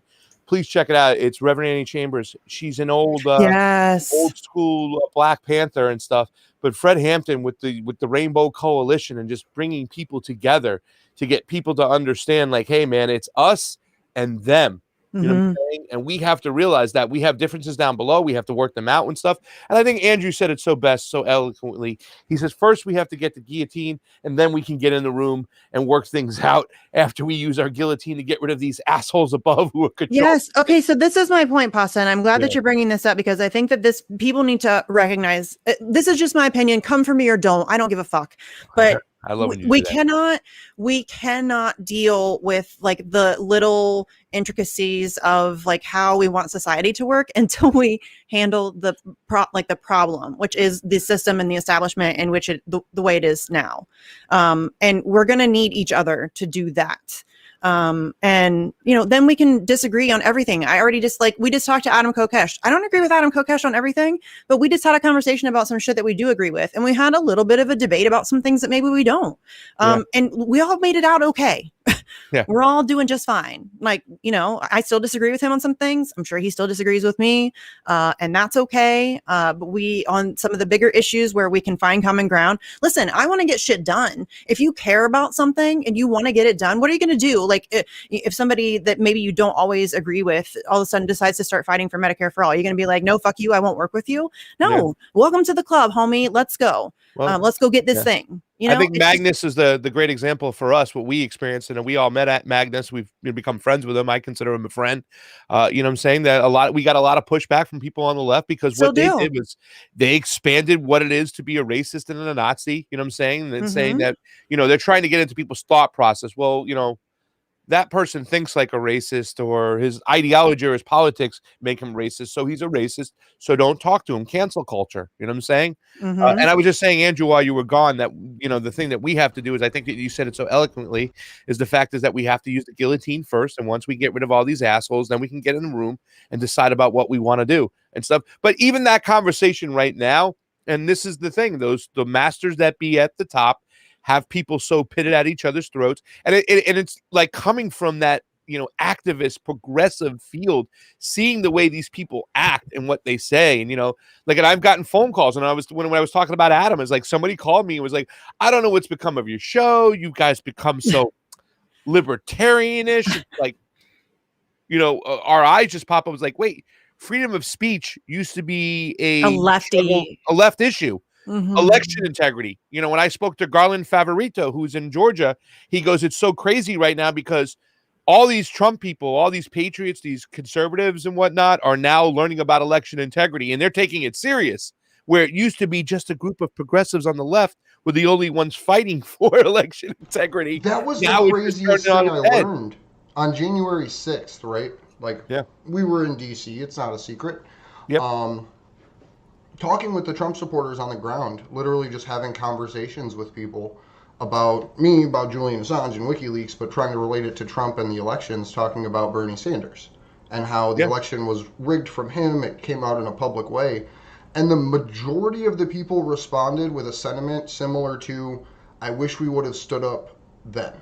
Yes. Because I hear that all the for time. some reason, right, Republicans are far more understanding of base issues like foundation, even playing field, like election integrity.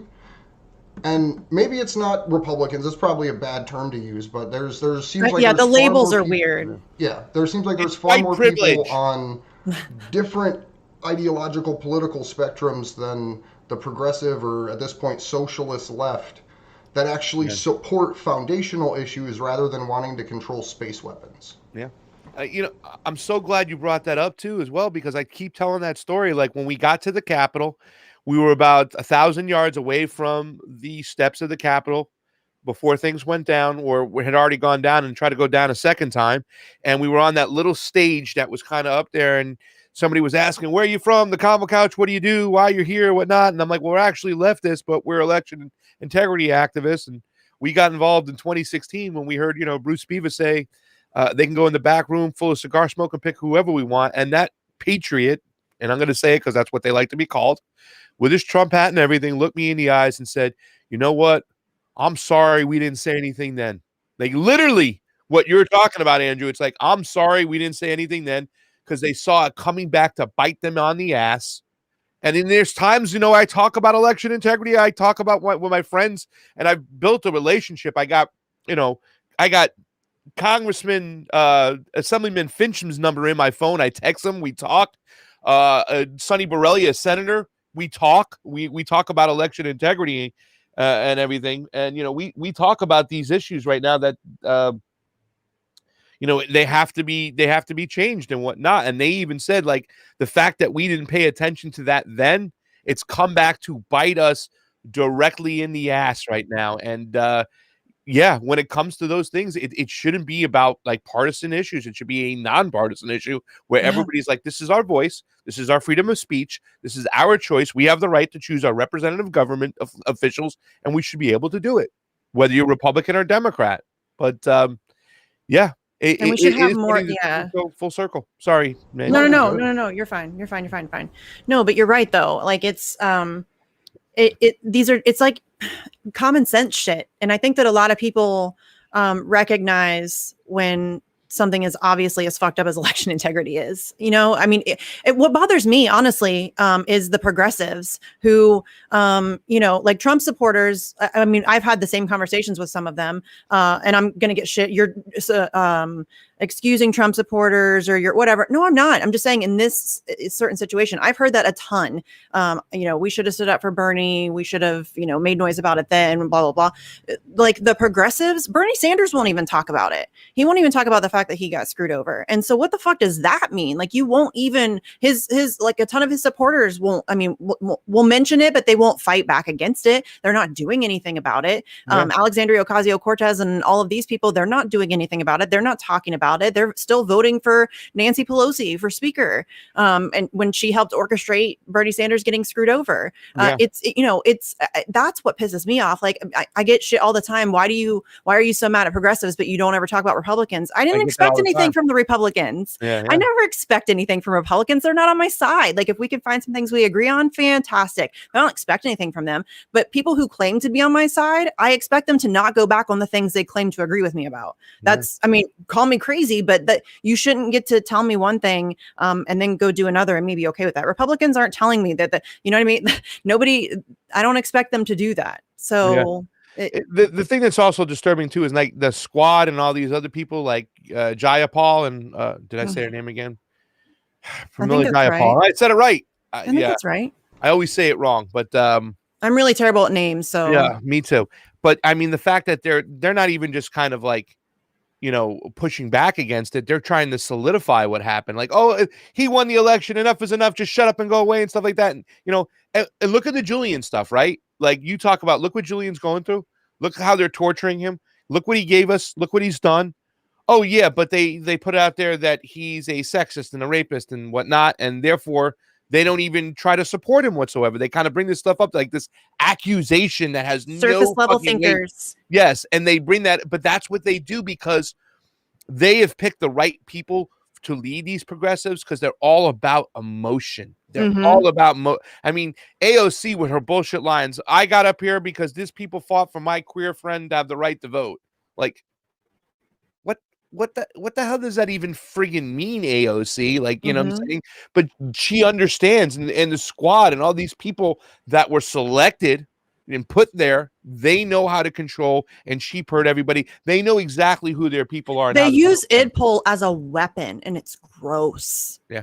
It's like they use it as emotional manipulation, and it's gross. I mean, to me, that's really despicable that because that just for those of us who are aware of, and we can like recognize that that's what's happening. They're using people's emotional reactions to hot button issues, or issues that people really like. It's personal.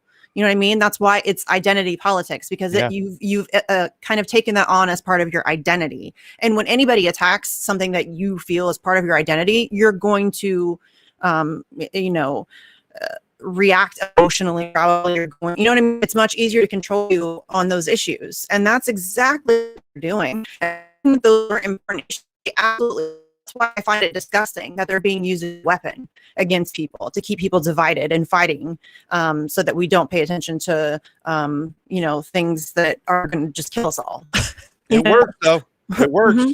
It works. Does. And like I said earlier, they're very good at what they do. Well, I think the thing we need to do is bring people together on ideological lines, right? And I don't mean like libertarian, social. I mean like we have, for the last 60 years, had a My Body, My Choice movement on the left. And for the last 18 months, we've had it on the right. So getting those two My Body, My Choice movements together, I think, is a way to build actual human power. And going through things like that, like 2020, the left became gun supporters, right? Like coronavirus started to roll out. Donald Trump was organizing the military all across the country, and people were like, I'm gonna go get an AR real quick, or I'm gonna go pick up a shotgun from Craigslist.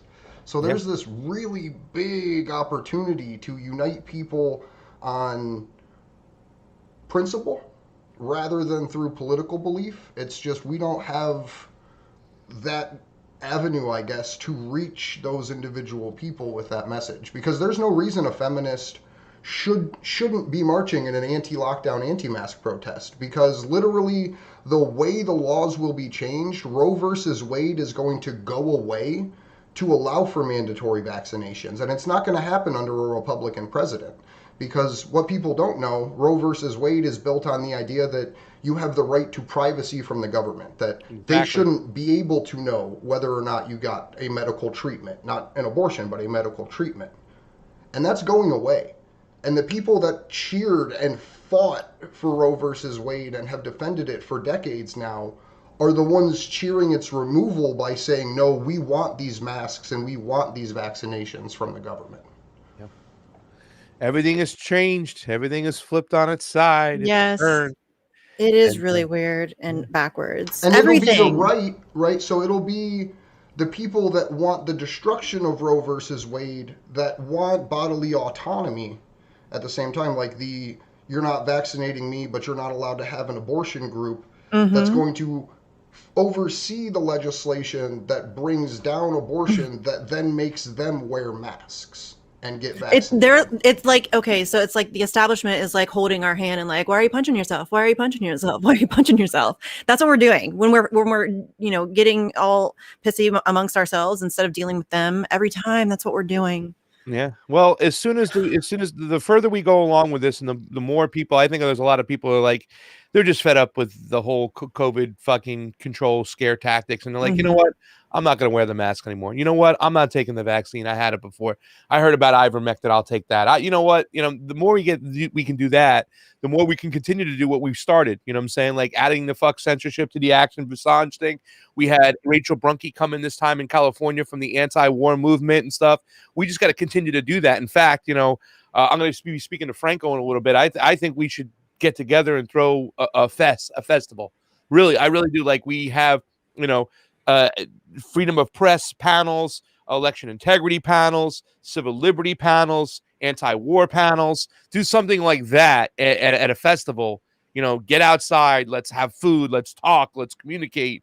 Let's not be afraid of what our overlords have told us and stuff like that, because, a lot of people do think that, the coronavirus was definitely stretched or kind of exaggerated for what? Control of civil liberties and to keep people from, getting together and talking about what the government's doing to them.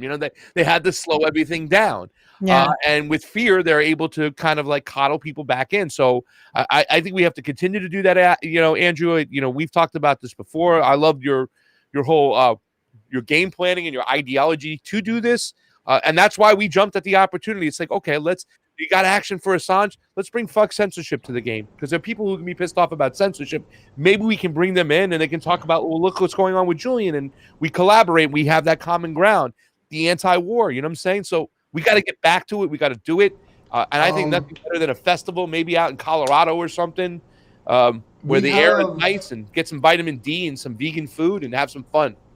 We have, if you want to talk about it, Missy, we actually have John Shipton and Gabriel Shipton's Julian's half-brother and dad coming to the U.S. for a home run tour. Dates aren't I'm so excited. Perfectly set, but it's the middle of June-ish. Yeah. Well, that's when they'll be yeah. So they're gonna do multiple stops across the country. I think this was pretty finalized, but they want to do like their upcoming release of everything. But that is definitely coming. They're coming to do like a tour of different locations in the United States. I'm super pumped about it. If you guys can keep an eye out for that, and if you're anywhere near one of those locations, make sure you show up. Like, we could really use these to our advantage if we can get enough people there. So yeah, I mean, there's going to be multiple stops all over the country, East Coast to West Coast. So I think there's going to be, we just got to get out there. We have to, like it, we really are. I don't mean to be like all doom and gloom at the end of the show, but we really are kind of up against it at this point. We're this close to losing a lot. I mean, I know it sounds overly dramatic, but I think it's because people don't, the whole losing your freedom of speech isn't something, it's an abstract concept. It's not something that they face every single day, like maybe not being able to go to a doctor or pay your rent or whatever. And so I get that, but it really is foundational to everything else you want. I promise you, it really is. If you don't have your First Amendment and a free press, absolutely, it really does impact everything else that you want. And I know that that's hard sometimes for people to grasp, because again, it's not one of those pressing issues that, people are that's shoved in your face every day, but it's happening, and it's happening very quickly. And that should scare everybody. Andrew's right. You got to get the guillotine out. I'll get the rope. You could say you want it French or Italian. You want Mussolini or you want... Yeah. Oh, you're going to give choices. I like this. Yeah, we'll give them choices. You're saying, but it's going to be done in a public display. You know what I'm saying? So that people understand. I mean, it's crazy, the psychopaths behind the curtain that are really, really running stuff. And I really wish we can just get to them, eliminate them, and really just go back to, everybody starts talking about Mars. Like, oh, life on Mars. Like, hey, how about we get rid of these assholes here that are fucking ruining this planet? Get rid of them and go back to healing our planet. Go back to healing our soul. We have a beautiful planet. Let's let it grow. Let's let it fucking flourish. Let's live off it. Let's really save this place. And we can do that. There's so many things that we can do. Yes. We can really do that. We can stop war. We can stop all this dirty forms of energy and polluting the air. We can heal ourselves. We can do so much, but we have to identify who's in our way first. Yeah, and we have to stop elevating those people. Stop doing that. It's so frustrating to me, because you're absolutely right. It's bizarre to me when people don't grasp the concept that we could absolutely do better. Like, are you kidding? Look at what humanity's managed to accomplish thus far. I don't think there's any denying that we are smart enough and capable enough to be able to, just kind of take care of each other and the planet, and make sure everybody has like a decent standard of living, and that we work together and collaborate when we can. Y'all, do you really think it's like it makes any sense whatsoever that grown-ups are solving their problems by blowing shit up? That's fucking ridiculous. Like, we tell our kids, use your words, and then our world leaders like blow shit up to steal oil and resources. And really, no, that's fucking ridiculous. That makes no sense whatsoever that we would be accepting of that from, the people that are supposed to be leading us. Are you kidding? It's so ridiculous. It's completely backwards. I don't know where we got off on the wrong foot there. I get that like humans are aggressive by nature. We kind of had to be. So that's, part of it, but we can evolve past that. That's what You can. evolution's about. We can evolve past that, and we can stop acting like a bunch of just completely maniacal warlord shit stains, and just start like taking care of each other. It's why wouldn't you want that to be the end game? I don't understand anybody who doesn't want to like work towards that. Work towards it being better, where nobody has to suffer unnecessarily, and nobody has to be in pain or be hungry or be blown up by a drone, or but we can avoid all that stuff. It's not hard. Like I managed to walk through my life, and I get pissed off at people, but I don't go blow them up. You know, we have the ability to control ourselves, and so it's bizarre that this is what we are just accepting of. Yeah. Sorry, I just kind of ranted. No, it's so crazy too, because, you know, I think about like, I see what's going on in Israel right now, you know, in Palestine and stuff like that. To me, it just seems like the military industrial complex's playground to test out their weaponry. And I start thinking about all these other, you know, you start watching these Annie Jacobson films about DARPA and stuff like that. You're like, holy shit, they're manufacturing these wars to test out their weapons, and we're the subject. Humans are the subject. You know what I'm saying? It's like, and not us, different people, not outside the U.S. Palestinians especially. It's Palestinians especially. Like Middle that's East, a big one. Yeah. You know what I'm saying? In the Middle East too, Iraqis, you know, Sunnis, Shiites alike. You know what I'm saying? We do it in the global South. You know what I'm saying? Yeah, we waste so much like mental ability and like resources and time and energy creating and building things that destroy. Why? Why are we doing that? Why? That doesn't, just to me is like, call me crazy, but why? Why are we doing that? To answer that, well, I guess it's not really an answer, but the first use of the Espionage Act was against someone who didn't want that to happen, right? Eugene Debs was a union organizer that believed that the people who make the products should have control over what products are made. Socialist. Sorry. Commie bastard. Commie bastard. And that's a person that has been prosecuted under these laws. And then there's another person, right, 100 years later, that's like, hey, look at what this manufacturing has caused, and puts that to the public, and then that person gets hit by the same thing. Yeah. But what is the bait? Well, you can be that person at the top controlling all that production, and you can make all that money, and everybody's like, oh, I want to have that one day. I can have. You're not gonna. Well, that's what they should start realizing, because that gap keeps shrinking and shrinking and shrinking and shrinking and shrinking. Now 80% of all Americans work paycheck to paycheck, pal. That dream ain't alive, because capitalism, you know what I'm saying? When everything is for sale, your government's for sale, your work, your manufacturing, your labor is for sale. You can find ways to buy everything is for sale. Everything. And it's everything. There's a massive consolidation of power. It's just ridiculous how bad it's gotten. And you're right. People really do think that they're like these temporarily inconvenienced billionaires. You're not. They are not ever going to let you get that. And that's what's so funny, is because it's the bass backwards of what people think. Like if we started, you know, trying to work towards building everybody up, then more people would be successful. More people would have, maybe you're not going to be like Bill Gates rich, or, well, he's getting divorced, so he's probably going to lose a lot of that. But you know what I mean? Like you're not going to be like super wealthy, but everybody could have like a nice quality of living, like a nice standard.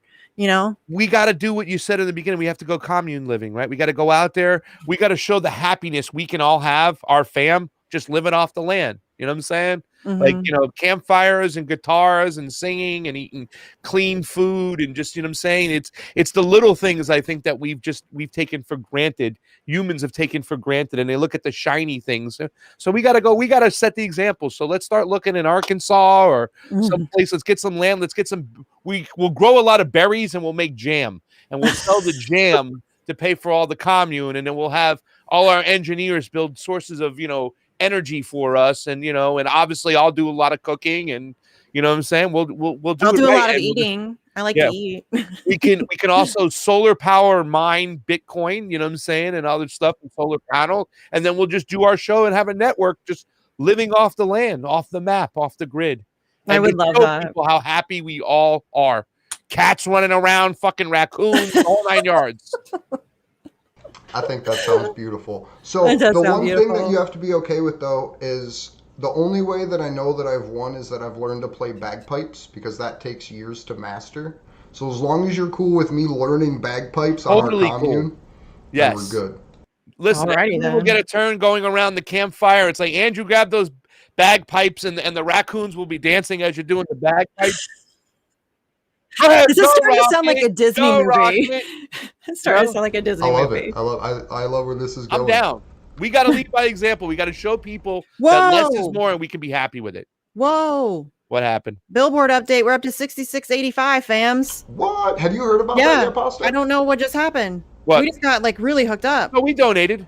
Yeah, they donated. Yeah. We know about it. Yeah, we just got really hooked up. Like I was trying to get to 6,300 before the start of this show, which was at 1 o'clock. Yeah. And it's 3 o'clock, and it's at, what did I just say? 66 or wait. Oh, who made the last donation? Hold on, I can read them off. Hold on. Yeah. 6685. Hold on, let me read some off. I don't know. Well, I guess I'd say private. The chat's saying Jimmy shared it. Steph did. Heck yeah. I don't know if Jimmy did. He may have. I don't know. I'll look. Anthony over in the chat said private. Anne, Kathleen, private. Lewis, private. Alfredo sauce. That one's private. Somebody Jordan, did Alfredo sauce. James Miller, Daryl Brown, another private. Claire Willison, Tamara W. I really hope I don't accidentally read a private one. We got a chat confirm that Jimmy retweeted it. Did he? Aww. Today? Yep. I don't know today. I just know the chat. I just don't know how I would have missed that because I've been trying to. I Jimmy sent it to sent it. Steph because I love her and she's amazingly nice. And I don't think he checks his Twitter much, so I usually send it to her. Yeah, he did. Yay, Jimmy! All right, cool.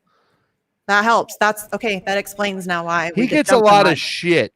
You know what I'm saying? He gets a lot of shit. I think a lot of people, like, it's in our fams, in our genre, are like a little bit like, oh, why doesn't Jimmy talk about this? Why doesn't he talk about that anymore?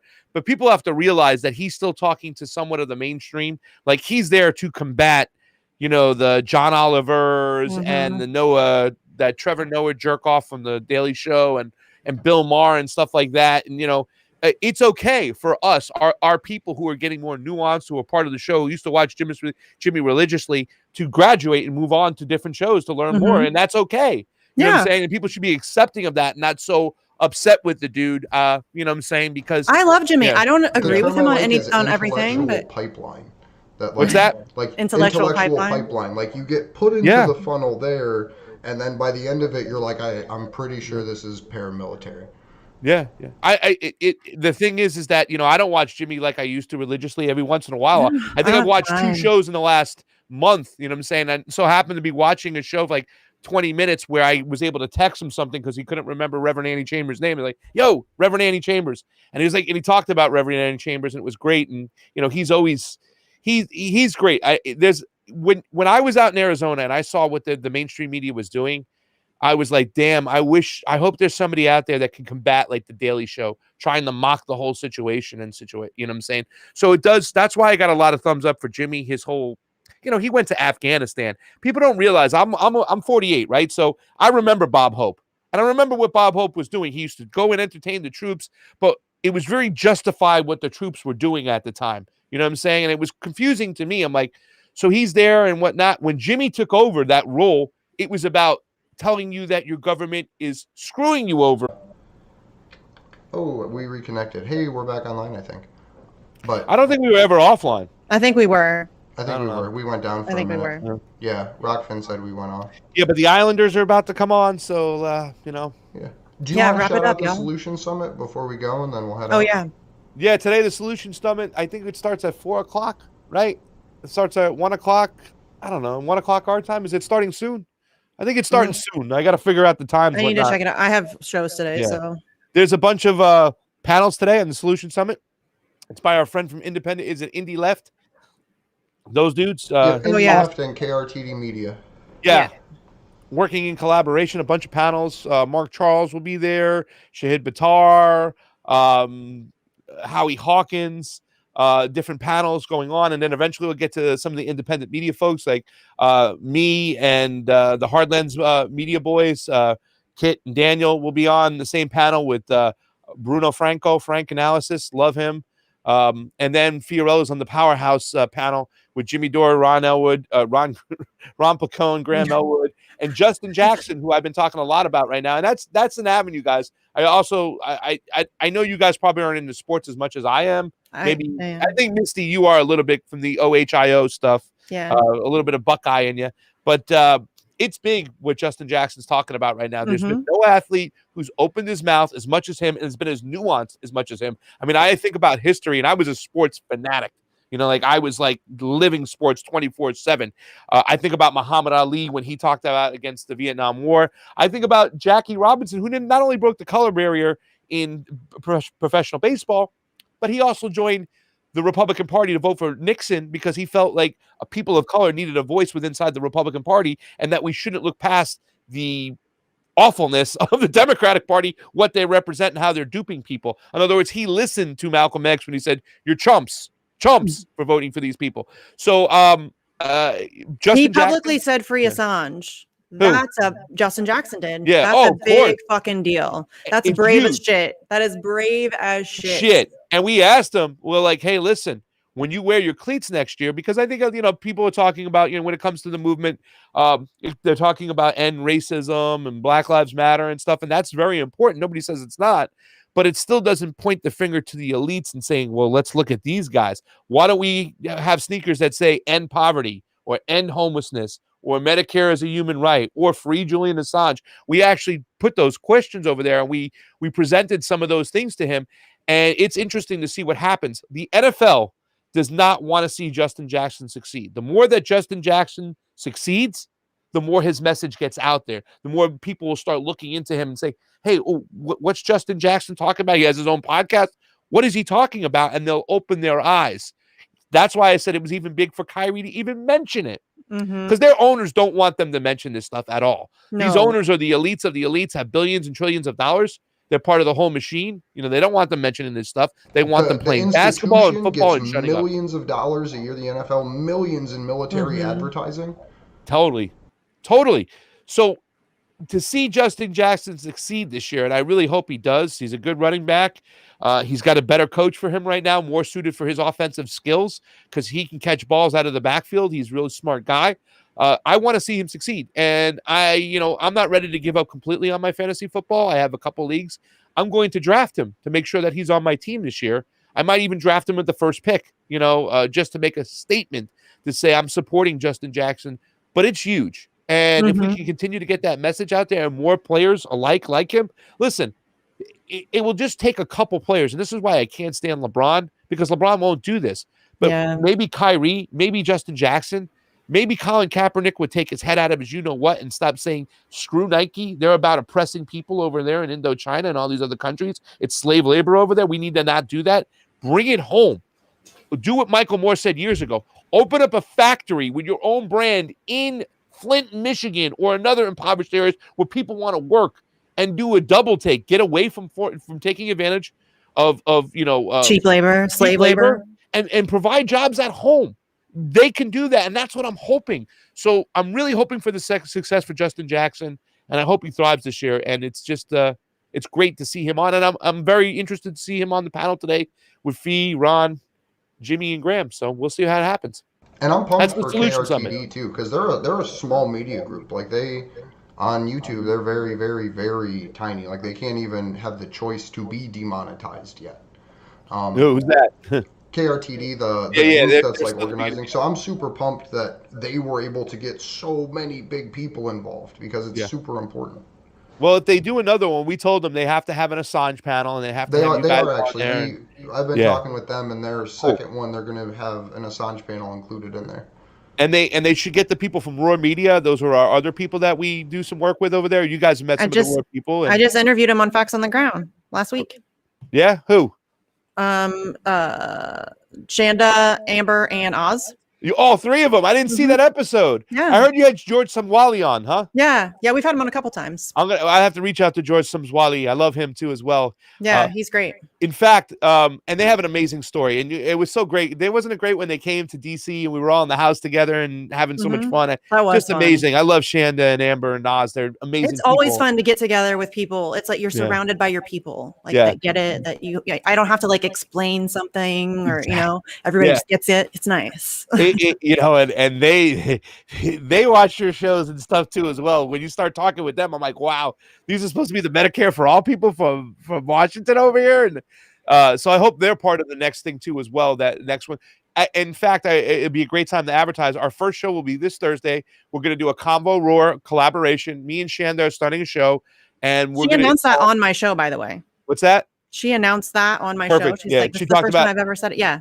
To Hell and Back, it's called, and it's a story. It's an in-depth look at addiction in this country and the pandemic that we are facing right now, with 70,000 people a year die every year from opioid addictions. And, I always refer to it as the vanilla in the blender. You know what I'm saying? It's a bunch of, it's reached, a bunch of middle-class white kids that just do what their doctor tells them. And the next thing you know, they're addicted. They're in a nightmare of a situation. You know what I'm saying? And the next thing you know, they're dead, and like I said, we are facing a death blender from all sides. The machine is working on all sides. People aren't people anymore. They're profits in the eyes of the elites. And we're going to be starting that show talking about addiction, talking about Shanda's story. I'm going to be traveling. I have a friend who lives in North Georgia. And when I went there, it was like what Reverend Annie Chambers talked about. She's like, I met some poor people, but some people in these areas are poor. And I met these people born into poverty, born into addiction.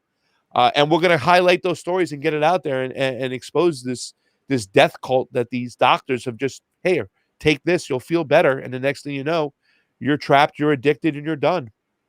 Yeah. It's terrible. So that's me. And I have a cooking show coming out called Yo Vegans.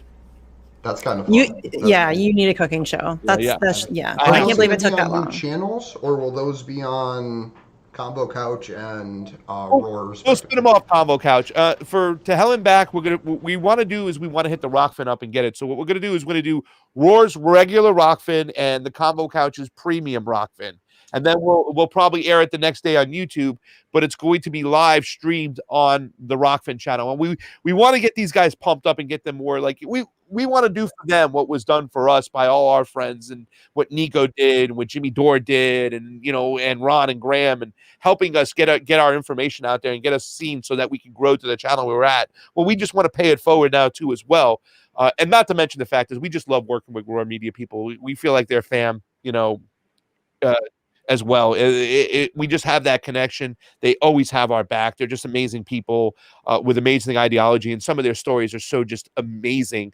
So we also want to continue to work with them. But yes, we want to try to elevate them and use some of our crowd to get over there and get some of them and help them lift them up.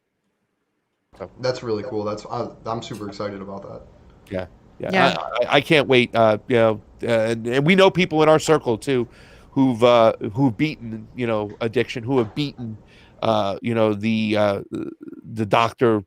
I don't know what you call it, the death cult situation. You know what I'm saying? That they could have been in a situation right now where they wouldn't be here nowadays. You know what I'm saying? And it was something that the man in the white coat said, take this, you'll feel better. And don't worry. There's a really good documentary. I think it's called The Pharmacist. Okay. It's about this guy whose son died from opioid addiction or overdose. And he was a pharmacist, and then he goes to battle really with the pharmaceutical companies, and it becomes obsessed with it. And it's really good. It's, he really goes all out, it's his thing. I'm going to check that out. I think I might've seen it too. RT was airing one as well. And isn't it great that big pharma right now, we're supposed to listen to them and trust them when they say take the vaccine. Meanwhile, they've been killing people. I mean, Shanda said to me the other day. Yes. They've been trying to kill her for 40-something odd years. They ain't gonna let him kill. She ain't gonna let him kill her now. Well, I just get mad when people get so angry at the people who don't trust the pharmaceutical companies, when you should be mad at the pharmaceutical companies for creating such an environment of distrust. They have lied repeatedly, and it's not like these people are just making it up. And I'm not an anti-vaxxer. I am a vaccine skeptic about the COVID vaccine 100%, but I'm not an anti-vaxxer. But yeah, like you just aren't even allowed to question it. And it's, you need to spend some time being mad at these people or these corporations for creating this environment where nobody can trust them. It's this constant barrage of bullshit. And so, yes, people are going to be skeptical of that. So it's okay. If you want to get mad at somebody who doesn't want to get vaccinated, fine, do that. But spend equal time being mad at the people who have created that sort of the New situation. York Jets, Johnson & Johnson. The fucking, lawsuits at the yin yang had to pay penalties hand over fist for killing people, all around the globe. You know what I'm saying? They own the Jets, the Johnsons and stuff like that. Why would I want to trust these people right now? Johnsons & Johnsons? Oh, yeah, go ahead. Put it in there. No way. You know what I'm saying? It is crazy. And everybody has a right to be skeptical about this whole situation, because I'm right there with you, Misty. I am not an anti-vaxxer, but I am very skeptical of this vaccine. And I'm not doing it. I've been watching Slow News Day, Action for Assange, Jason Burmis, the Burmis Brigade, and the Last American Vagabond, and the information you guys have provided. It's in the public. All you have to do is do a little digging to see it. It's that alone has been like, I'm going to pass on this one over here and stuff. And if they do, I'm 48 friggin' years old. I finally got my first passport ever. If they make me take a friggin' vaccine to travel, I am going to be devastated. I want to go to Italy. That's terrifying. Nobody should want that. Yeah. And the people who are cheering that shit on make me so angry. I can't even stand it. That's the scary part. The people cheering it on. The people cheering on the censorship. The people cheering on authoritarian bullshit. Knock that shit off. Disgusting. I got no time for it. And that's what the left has become. The left. Yeah, the left. I think we're gonna wrap. I got to get back to camp. Yeah. Okay. Yeah, the raccoons need to be fed. Well, you guys know where to find me on Twitter. We do that whole thing. Facts on the ground. Bitch with Comrade Misty on Wednesdays at 7. So fun. I think this week we have Lucas, Spana Spinoza on Twitter, who has it's going to be a more focused bitch. It'll be fun. It's about environmental stuff. So there's lots to be mad about. And yeah, I think that's it. Go, Andrew, go, so we can wrap. Go, Andrew, go. My name's Andrew Smith. You can follow us on Twitter at @action_4 Assange. Big thank you to you, Pasta, and Adam Kokesh for joining us today. I love hearing from you two. Absolutely incredible YouTubers have been doing. You are the people that inspired me, so hearing that I am able to inspire you just really makes me happy. Thank you. But with that, we will be having events middle-ish to end-ish of June-ish. That's going to be announced officially from a different person, and then we'll put our events and everything out. January 3rd is Julian Assange's birthday, so please start getting July, not January. July. This is why I have co-hosts. July 3rd is Julian's birthday. Alex Hills with Candles is already getting events pulled together for that. So please consider being the event in your community. We got about a month and a half to plan that out. So I just really look forward to seeing it. In April, we had dozens of U.S. events. We had over 50 events around the world, 34 countries on 5 continents. I don't ever expect to have a protest in Australia, or in Antarctica, but if we do, we could call it 6, and then we got to have something happening in Asia, and we can get all 7. But with that, I love all of you very much. I'm going to pull up a video to run after this, just from the Dissent and Whistleblower Festival that happened a couple weekends ago.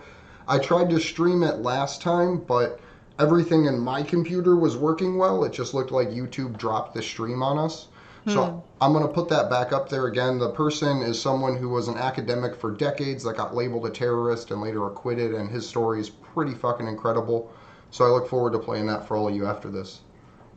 And that means, Pasta, we cannot post chat. We got to bounce, right, Andrew? Yeah, we can't post chat unless we pull up cell phones. That's fine. We all got to go anyway, so it's cool. I didn't want him to think we were being assholes. No. Love you guys. Later, bitches. Thanks for having me on. You guys are amazing. I learned so much. I love you. Keep up the good work, buddy.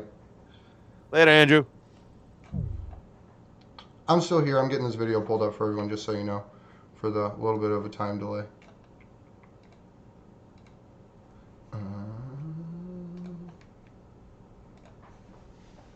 Hi, welcome everyone.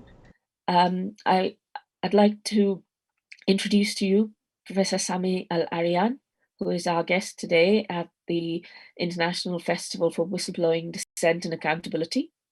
My name is Deepa Govindarajan Driver, and I'm one of the organizers of the festival. Professor Al-Arian is the director of the Center for Islam and Global Affairs, SIGA, at Istanbul Zaim University in Turkey.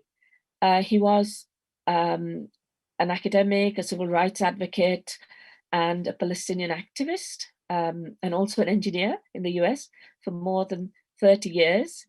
Along with Sami Hamoudeh, he was indicted in 2003 by the US government and then tried in 2005 on terrorism-related charges, which, without reaching a guilty verdict or a single guilty verdict, despite a 6-month trial and apparently over 20,000 pages worth of various kinds of evidence. And he has spent more than 11 years from 2003 to 2014 being intensely surveilled. And he spent this time also between prison and house arrest until he was eventually forced to leave to the US, which had been his home for over 3 decades, and relocate to Turkey. It is our privilege to have you to speak to us about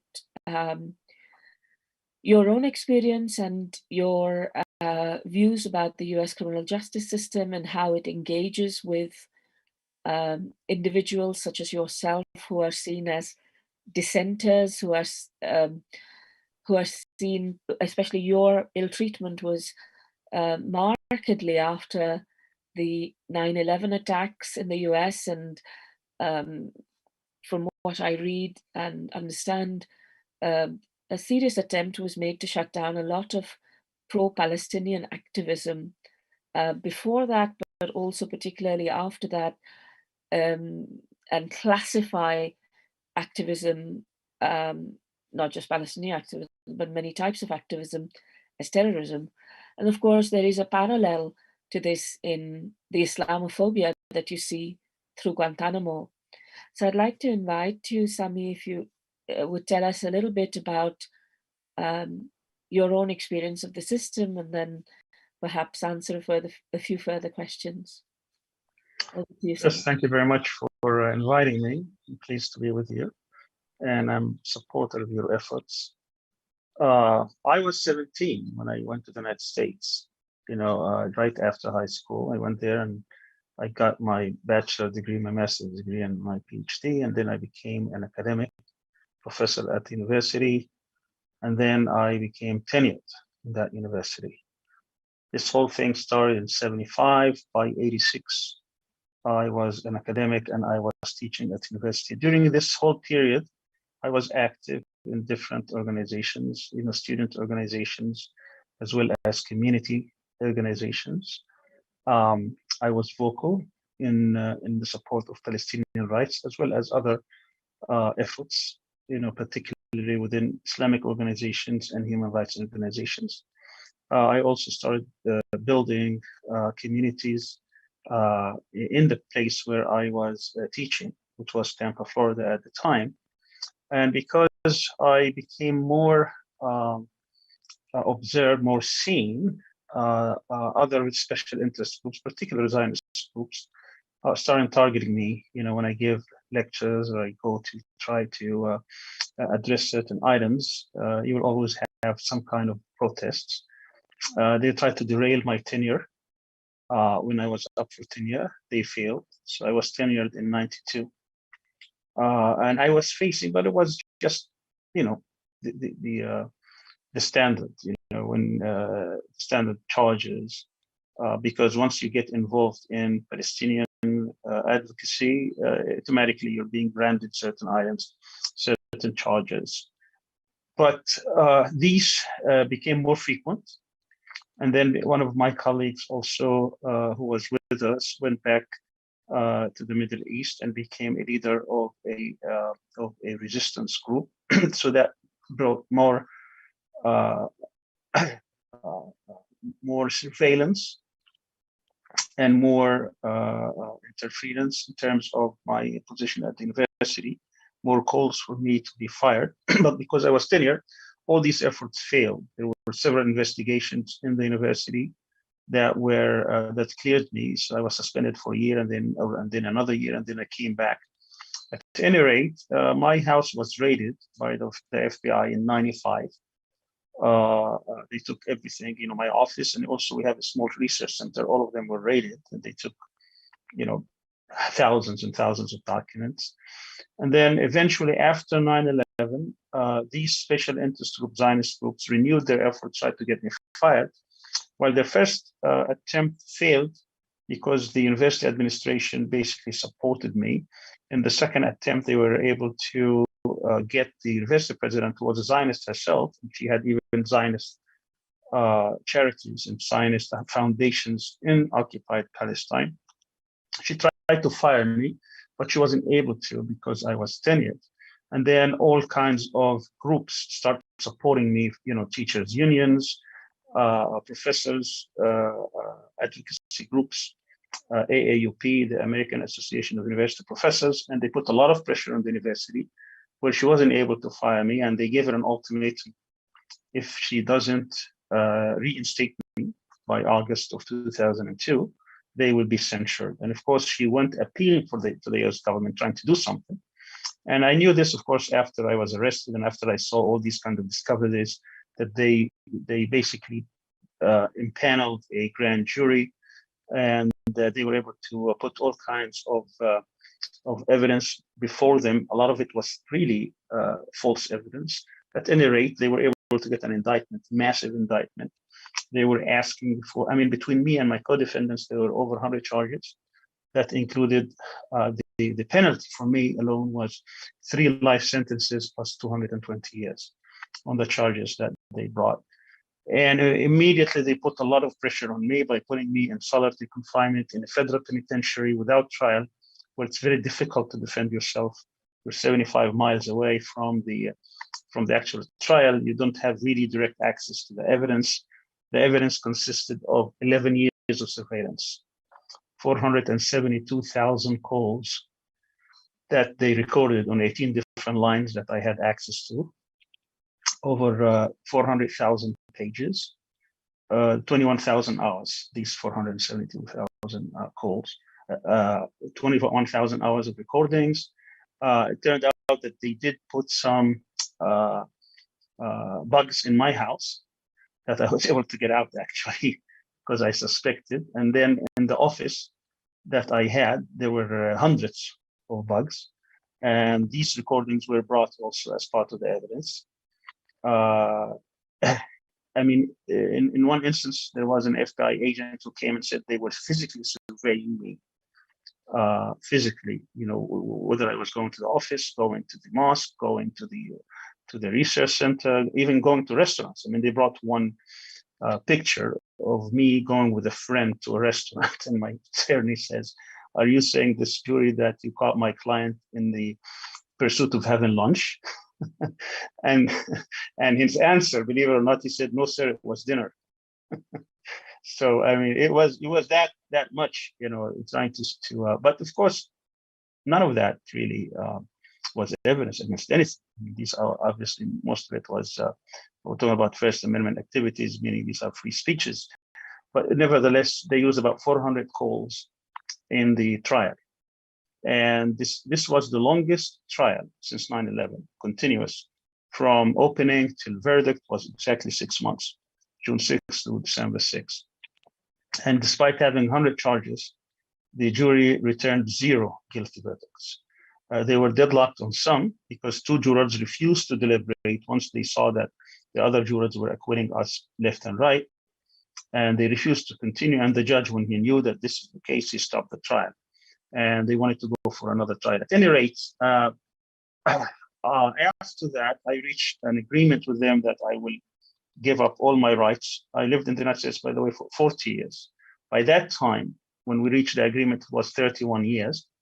I agreed to give up all my rights in the US, and that they will drop everything, I would leave.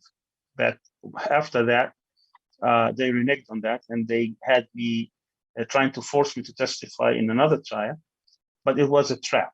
It was a trap for me to go there.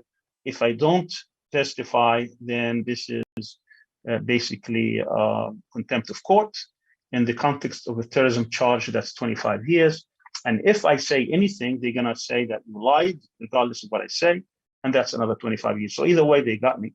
But luckily, we had a very conscientious judge for the first time. I felt that she saw through this, and she asked them to bring the prosecutors that I had an agreement with to leave the country, because she saw, she said, these are not two different countries. You had an agreement with him, now you're reneging. I need to know what exactly went between them. They refused to bring these prosecutors, so she refused to rule. So she neither held a trial nor dismissed the case, because obviously there was a lot of pressure for her not to do that. So she left me in limbo. I was under house arrest between 2008 and 2004 for 6 years, after 5.5 years in prison. And after they knew that the judge is not going to have a trial, she's not going to proceed with this, they asked to drop the case, and they asked for my deportation, for me to leave. So that's basically. But it was an attempt for at the beginning to silence me, because I was vocal, particularly on not only on Palestine but also on human rights and civil rights. Because by that time I was leading the effort to ban the use of secret evidence in the courts. It was practice that started after the 1996 law, and they started targeting certain people. They put them behind bars, and they bring evidence behind closed door to the judge, where the defendant does not have the ability or the right, for that matter, to see what the evidence is. And of course, you can't defend yourself when you don't know what the evidence is. So we had 29 cases between April 96 and April 98, 28 of which basically were Muslims and Palestinians and Arabs. And all of them were denied bail. They couldn't defend themselves. And this was now a more frequent at the time practice. So we had a campaign to stop it. We were able to stop it in April of 98 after about a year of campaigning. And then we started to campaign for a law that will ban the use of secret evidence. And it culminated in 2000, where we introduced the law in 99. By that time, in 2000, I had 129 congressmen co-sponsoring this law to ban the use of secret evidence. It became a national case, national issue. I was engaging both campaigns, the Democratic campaign of Gore and the Republican campaign of George W. Bush. George W. Bush was more forthcoming. He pledged to stop the use of secret evidence. So based on that pledge, we supported him. And he basically won the election because of our efforts, in Florida, because I was in Florida at the time, and we campaigned for him, and he won by 537 votes. We obviously contributed much more. But at any rate, things were proceeding in that direction. We're about to stop the use of secret evidence, but 9/11 came and everything went back. And of course, I was targeted, particularly because of my Palestinian advocacy, but also because I reached certain level of having these high-level contacts, where a lot of people didn't like that. So and then I have the pressure from the university, from the special interest Zionist groups, to get rid of me. And because I refused to surrender, I refused to give up, I refused to resign, they indicted me. But my case is probably the easier, because we prevailed. But you have hundreds of people who have been targeted after 9/11, and now they are languishing in jails. Some of them receiving life sentences, 30 years, 65 years, 86 years in the case of Hafiz al-Biqi. So it's the case. The situation is very dismal after 9/11, and the surveillance state is in full force. We saw what Snowden revealed. How massive this state has become. The whole national security structure in the United States has been restructured, basically, in terms of 50% of what they call national security cases, but really it's more like a police state, unfortunately.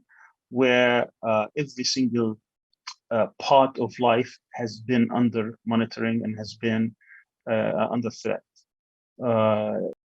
It started with the immigrants, started with the Muslims, but now it has become part of everyone's life. And unless the civil rights community and the freedom-loving people start resisting this kind of massive surveillance state, things will even become darker. Could I, without holding your campaigning for George W. Bush against you, I accept. I mean, believe me, I wasn't oblivious to his positions toward Palestine or Iraq or anything. We were focused on one issue only, which this secret evidence was threatening us, and it was one of the candidates who said, "I will stop it." And by the way, the first year, 2001, he was going to announce. I mean, they reached. I was in touch with them, and they did reach the decision to ban the use of secret evidence, and they were going to announce this on 9/11 on the same day at 3 o'clock. So it wasn't like this was in vain. We were succeeding to the point where the use of secret evidence would have been banned in the first year, 2001. Sorry, that I was just joking. I was saying no, I accept joking, but I'd like to go back to something which was a lot of this appears in how you explain it to have been punishment through process, especially when you talk about losing so many years of your life or having it curtailed, and at the end of that coming to a situation where none of the charges were upheld, and not just for you but also for your co-defendants. I wanted to ask you if you could tell us a little bit about the grand jury process, because the people who are watching this or engaging with it are in other parts of the world and may not have heard about this process. So if you can tell us about it. And I'd also like to talk to you a little bit about prison conditions, which I know you have been interviewed about. So if we can start with the grand jury, and then I'll come back to you with a few more questions. There's a saying in America is that a prosecutor can indict a ham sandwich before a grand jury.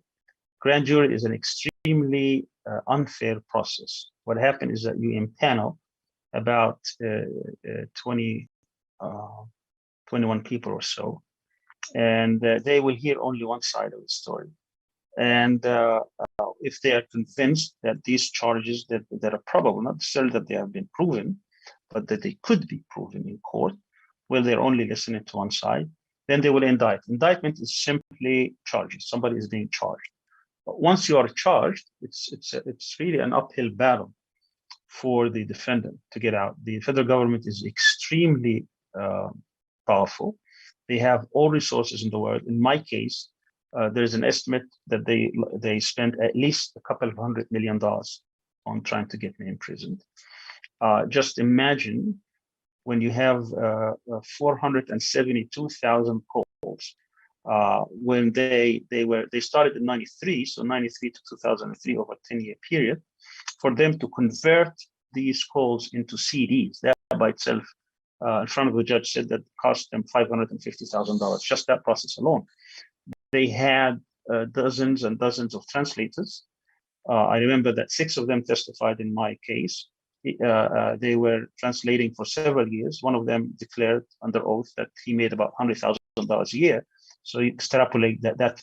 And this is just the outsourcing, and then talk about the different things. They had 21 trips to Israel. The Israeli government's hand was deep into this case. WikiLeaks has shown that, with the different communication between the American embassy in Israel and the State Department, and so on and so forth. So the grand jury process is totally an unfair process, because the jurors, or the grand jurors rather, do not listen to the other side. When I looked at the documents from the grand jury, because you would have access to them, there were all kinds of lies, unrebutted. I mean, they just kept lying and lying and lying to the grand jurors, to the point that they got their indictments on serious charges. You had 4 conspiracies, 3 of them calling for life sentences. This is very serious. I mean, you will drain you. They will bankrupt you. My trial cost and this is cheap, in comparison to others, about $1.3 million. Now, how many people can afford that? And if you're going to go with the court-appointed lawyers, you're really at their mercy. You have no idea. You don't even if you trust them. I had that problem at the beginning, and I refused them, and I was actually defending myself for 3 months before I was able to get my own attorneys. So it's the grand jury process is unique in the United States, and it's all done in secret, supposedly in secret. In my case, it was even it was farce, because when the university president, in her attempt trying to fire me, she went to the state attorney, to the U.S. attorney, asking him if he would do anything about it. And then he, with her presence, he announced that there will be a grand jury. This is supposed to be in secret, and there it's been announced in the public that they will. And the United States government is not going to embarrass itself by impaneling a grand jury and not having any kind of a indictment. But anyway, we have a saying in Arabic, it says they plot, they scheme, and God is the best of plotters. I mean, they can scheme. They tried and tried and tried, and thank God they weren't successful. As far as the prison conditions are concerned, it's horrible. I used to call it Guantanamo Plus. The plus meaning you're on U.S. soil, so you have a little bit more rights than the people in Gitmo. But in my case, they were horrible. At one point, I had. Sorry, go on. Yeah, at one point I was denied. When I was in federal penitentiary, I was given 1 15-minute call a month, one. And you have family, and you have all kinds of worries and concerns, and you haven't been even convicted of any crime, and there you have 15 minutes a month. And then at one point, my son was doing his master's in the United Kingdom, and his mother, my wife, was connecting me to him, and when they considered that as a violation, then I was prevented even from having any phone calls for 6 months. They would refuse to give me what I needed to defend myself, even pens and pencils and papers and stuff like that. They wouldn't carry my paper when I meet my attorney, so I have to walk with all my legal documents on my back, so I will be hunched back.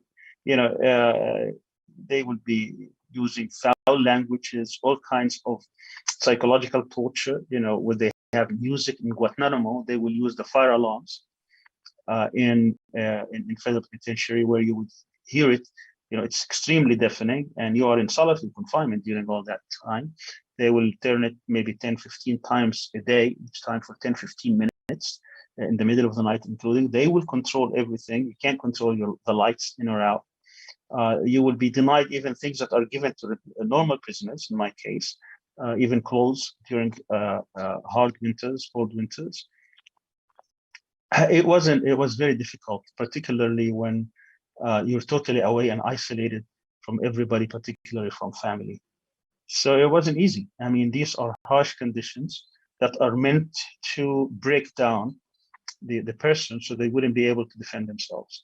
They will also make it difficult for your attorneys to see you and to talk to you and to have the time needed to have proper preparation for your trial. The evidence against you, it's not going to be easy for you. Just imagine you're facing this mountain of evidence. At one point, they dumped on us 65,000 pages in Hebrew. My attorney immediately knew that this was what he calls a dump, so that we can get bogged down trying to translate them where they mean nothing. But you have thousands, tens of thousands of documents. You don't know where to start or where to end. You have no idea what's going to be presented, and you don't have enough time to prepare. And then when you have 21,000 hours of recording, you don't know what they're going to use. And then, shortly before the trial, they're going to give you, 400 or 500 calls, and then you could see that there are gaps, and you don't know what's in between. And then if you go dig down, you find that the phone call that they didn't use would answer the phone call that they are using to have a different meaning from what they meant. But you're not able to use that for different legal reasons. And I found that the hard way. So it was a very difficult trial to defend, but still we were able to prevail.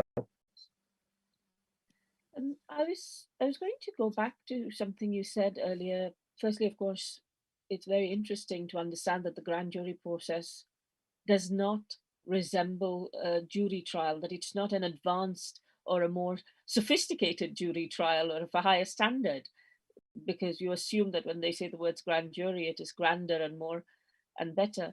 But the conditions you described of being allowed one 15-minute call a month, and I also saw some evidence that was listed around being moved from your solitary confinement cell to another cage for exercise, and not really having sufficient exercise at some point. This all sounds to me quite a lot like what people are describing as SAMs now, or special administrative Yeah, measures. right. Was that what you were under? At the time, these SAMs were not enforced yet. You know, what they call special administrative measures, and later they had also another CMU units, the communication management units. All these were devised later, 2006 and later. My conditions were between 2003 and 2008, but after 2006, I was in Virginia. I was in Florida. But however, you know, in my case, I was under these harsh conditions, and sometimes they were arbitrary. You know, every 3 weeks I will change the cell. They will come and have it upside down. They will just they will invent anything just to make sure that they disrupt whatever you're doing, trying to defend yourself. When it came to the prisons later on, when I was in Virginia, they will transform me from prison to prison. I went through 14 different prisons in an attempt that you wouldn't be able to see returning, just disruption. One day in this prison, next day you're in a different prison. And, every time you have this kind of transfer, it's really extremely difficult to adjust because you have all kinds of new conditions. So, but all in all, I mean, they have a lot at their disposal in which the goal, the aim is to disorient you and to break you down psychologically and mentally and physically if possible, and make it difficult for you so that you can submit to whatever they want you to do. And that was the tactic. When it came to the later on, the use of the special administrative measures or SAMs and CMUs, these will become more codified. So you cannot even contest them. They become part of a system that is designed, again, so that they can deal with this class of political prisoners in order to have them basically give up any kind of resistance and to submit totally to the state. It's a form of a new, sophisticated police state. One of the things I was quite struck by was that at one stage in your process, you undertook a hunger strike during which you lost about 59 pounds, if I've read that correctly, recollected that correctly. What kinds of other forms of resistance did your fellow prisoners and yourself use to, because I have seen some quite charming little things that you did to keep each other sane, but also, to keep your dignity during this process. Could you tell us a little bit about the ways in which you offered each other solidarity? Yes. Well, I went through 3 different hunger strikes. At the beginning, of course, I went through a hunger strike. It was for about, I think, 30 plus days, but I was taking liquid. But the first 30 days, I didn't take anything, but after that, I started taking liquid and stayed for about 4 months. But they call it that I'm trying just to diet. The second hunger strike was after the first trial.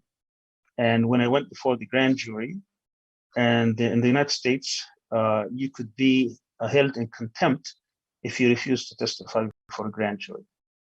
But once the grand jury, because the grand jury's lifespan is 18 months, the prosecutor could re-impanel them for another 18 months. So after the 18 months expired, he re-impaneled them and called me again.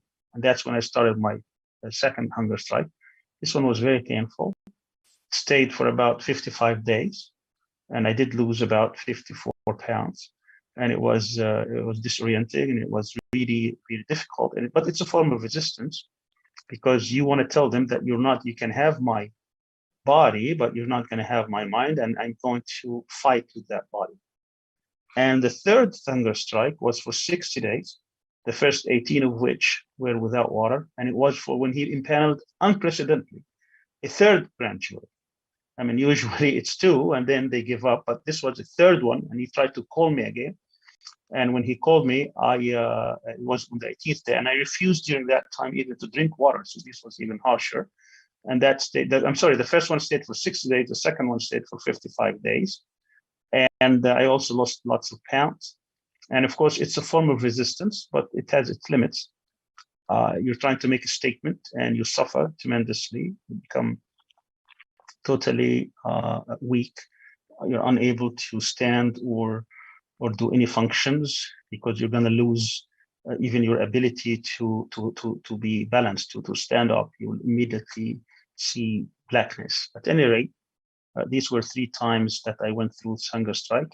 You also resist by refusing whatever they want. During my trial, there were essence of that as well, where I refused whatever they were asking, in terms of cooperation. So I make it difficult for them. If they want to prove anything, they better prove it. I'm not going to accept anything they say.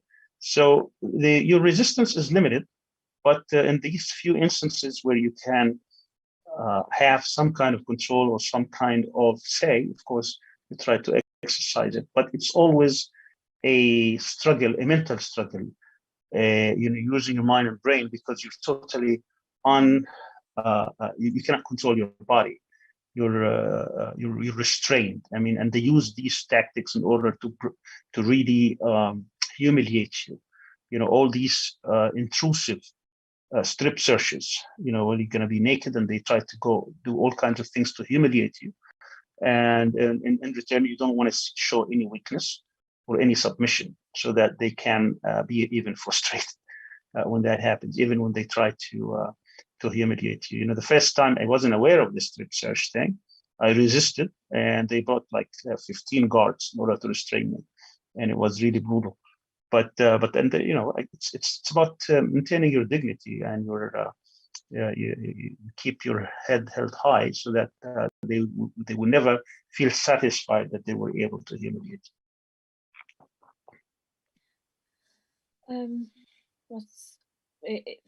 One of the other things I remember reading is that at points they had put the shackles so tight on they shackled both your arms and legs when you came out of cells, but also shackled it so tight on one occasion that for 4 hours your legs were numb. Yeah, I mean, yeah, that happened often. But also at one point, I was being transferred from prison to prison. When I went to this other prison, the guards were really were angry, and they hateful, and they start cursing and making it difficult for me. And at one point, they put the shackles so tight that I was really in pain. After they took my clean clothes and gave me dirty clothes, which I questioned why would they do that, particularly some of these clothes I purchased. Nevertheless, they took them, gave me dirty clothes, and then they put the shackles so hard, and then he brought the chain, his hand to the chain, and started squeezing it, where it became unbearable. And that was part of the torture, but it goes unnoticed. But in my case, I did report that to the judge. And then a lot of people wrote the Justice Department about this mistreatment, and it's very rare, but they did open an investigation in this particular incident. And I had to go through a lie detector test, actually, because they denied it completely. And my lawyer said, "Are you willing to take a lie detector test?" I said, "Yes, I am willing." And luckily, I passed, they failed.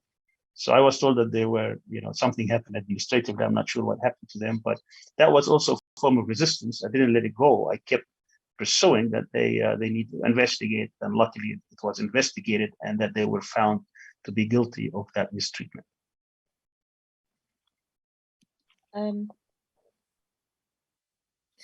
It is hard to say what many of us feel is huge solidarity for people like you who have been mistreated so terribly by a rather flawed system, but also the the intentional barbarism and the small acts of cruelty are things we must. I must say something else, Deepa, because I saw prison from the inside.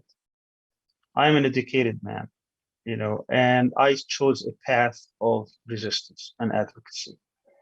But there are thousands, literally millions of people behind bars today that they are innocent, or whatever they did does not deserve the treatment they got. I was for several years after solitary confinement. I was for 43 straight months in solitary, but I stayed 66 months in prison. I had partners, particularly African American, many times, and I could see the cruelty that they had to face, where they would have a small kind of infringement, but that small thing, if it was someone else, they would probably get slapped on the wrist or maybe a few months or a year. They would be getting 8, 16, 20 years. And totally, these people are uneducated, 8th grade education or less. They don't know anything about the system.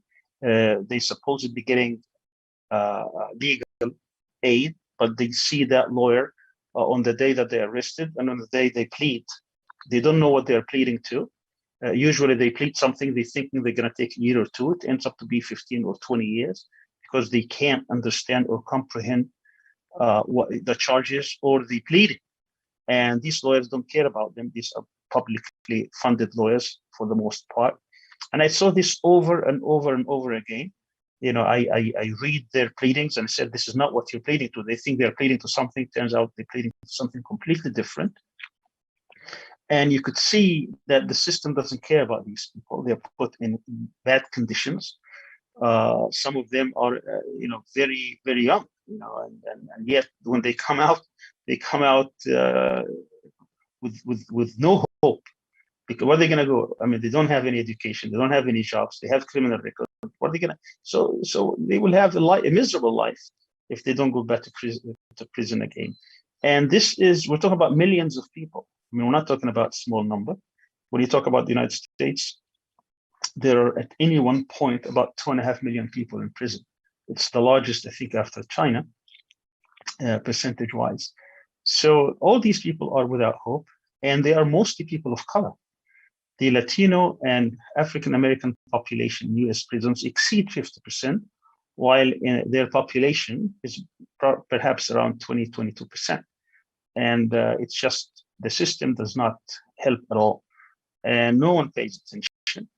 The prosecutors and the judges really are very oblivious, unfortunately. I saw that the justice system in America is really, there's a lot of holes. There's a lot of, there should be a major overhaul to this. This cannot be the future of many people. Nevertheless, it is. And add to that the new class of political prisoners. I mean, we have hundreds of Muslims who became targets of the system after 9/11, not because they did anything wrong, but because they were literally targeted by the system. And the only reason they were targeted is because of their faith or association. We have this new class of entrapment where the FBI, which has now all kinds of resources, about 50% of the budget goes into these cases, but there isn't really much that they can do. So what do? They invent crimes. They manufacture crimes. So they go and target certain people. They could be imams, they could be prominent people, or they could be lay people, but just to make example of them. They go and send someone to incite them, to mobilize them, to really agitate them, to say something or do something that is stupid. But that something stupid now is being interpreted as a crime against the United States. They go to judges. Judges don't see that this whole crime was executed, was written, produced, and directed by the FBI. They know this, but you shouldn't have gone along with it. And they totally neglect the fact that these are people who have really no intention whatsoever to harm anybody, but they have been enticed by the FBI. And then what happens? They don't get a year or two as a punishment. They get dozens of years and sometimes life. We saw this over and over and over again. And you could see that the system also is biased against Muslims. There are two cases in point.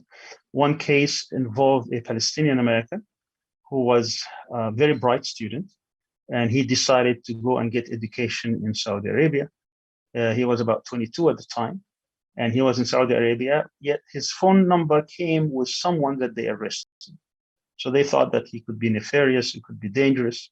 So they gave that number, his name, and to the Saudi authorities, who arrested him while taking an exam. This was back in 2004, I believe, 3 or 4. And then he was tortured for weeks.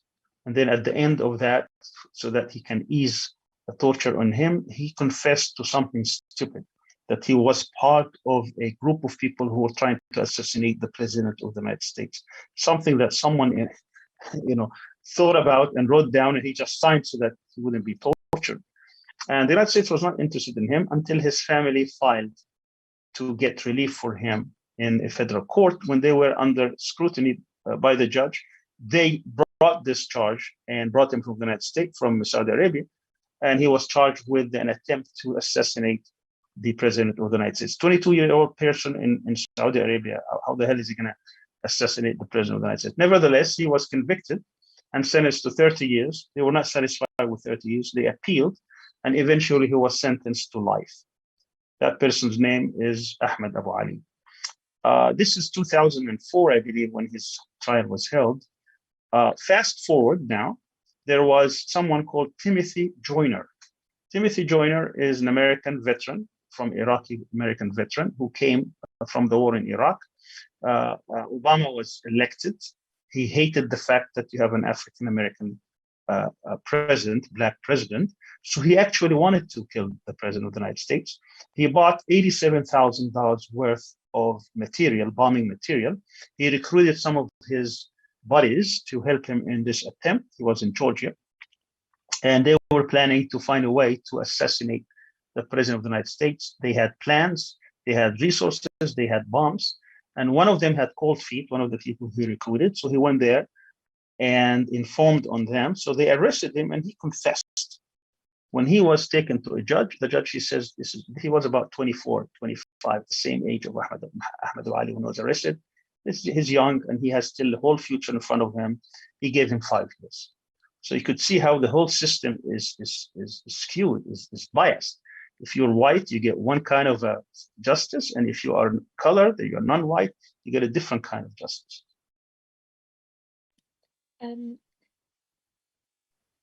One of the final questions I'd like to ask is, one of the real worrying or egregious kind of, among the broad range of horrific treatment that you experienced and egregious misuse of process, was the idea of you agreeing a plea bargain, and then, and you spoke about this briefly at the start, and then that plea bargain being dishonored in some ways through going through this grand jury process. I'd like to understand how the process of, in your opinion, the process of plea bargaining works, because I know concerns have been expressed about how people are admitting to things they would never admit to in order to prevent, 3 life sentences in prison or otherwise. Well, this is a game that's being played. It's a very clever game, and the whole process is skewed against you as a defendant. So for them, in the United States federal system, about 93-95% of the cases never go to trial. Very few cases go to trial. Because what they do is that they will indict you in multiple charges. Each charge is going to have a tremendous amount of punishment, years and years in prison. And in the hope that you would agree to plea bargain, so they drop, let's say you're getting 6 charges, they'll drop 5, and you will accept 1, and that one will probably be about 10 years. So if they're trying to get you to prison for about 10 years, all what they have to do is to throw at you several charges, and then you say, okay, what if I don't win?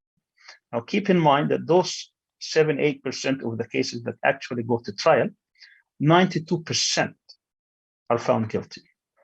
And the other 8%, that doesn't mean they are innocent.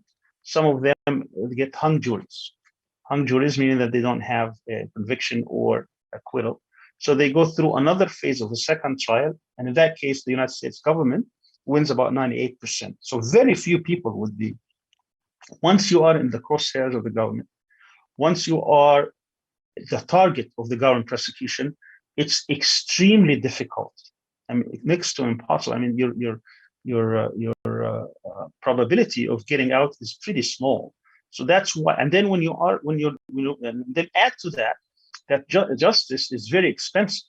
You know, in my case, I had 2 lawyers, and the cost was over $1 million. How many people have $1 million? And in my case, I didn't have the $1 million. Of course, I was bankrupt, but also many friends helped. But if you don't have anybody to help you, and you're at the mercy of a lawyer, God knows whether he's competent or not, whether he is or she are part of a bigger scheme, who knows? But you are at their mercy, and you cannot guarantee that you will.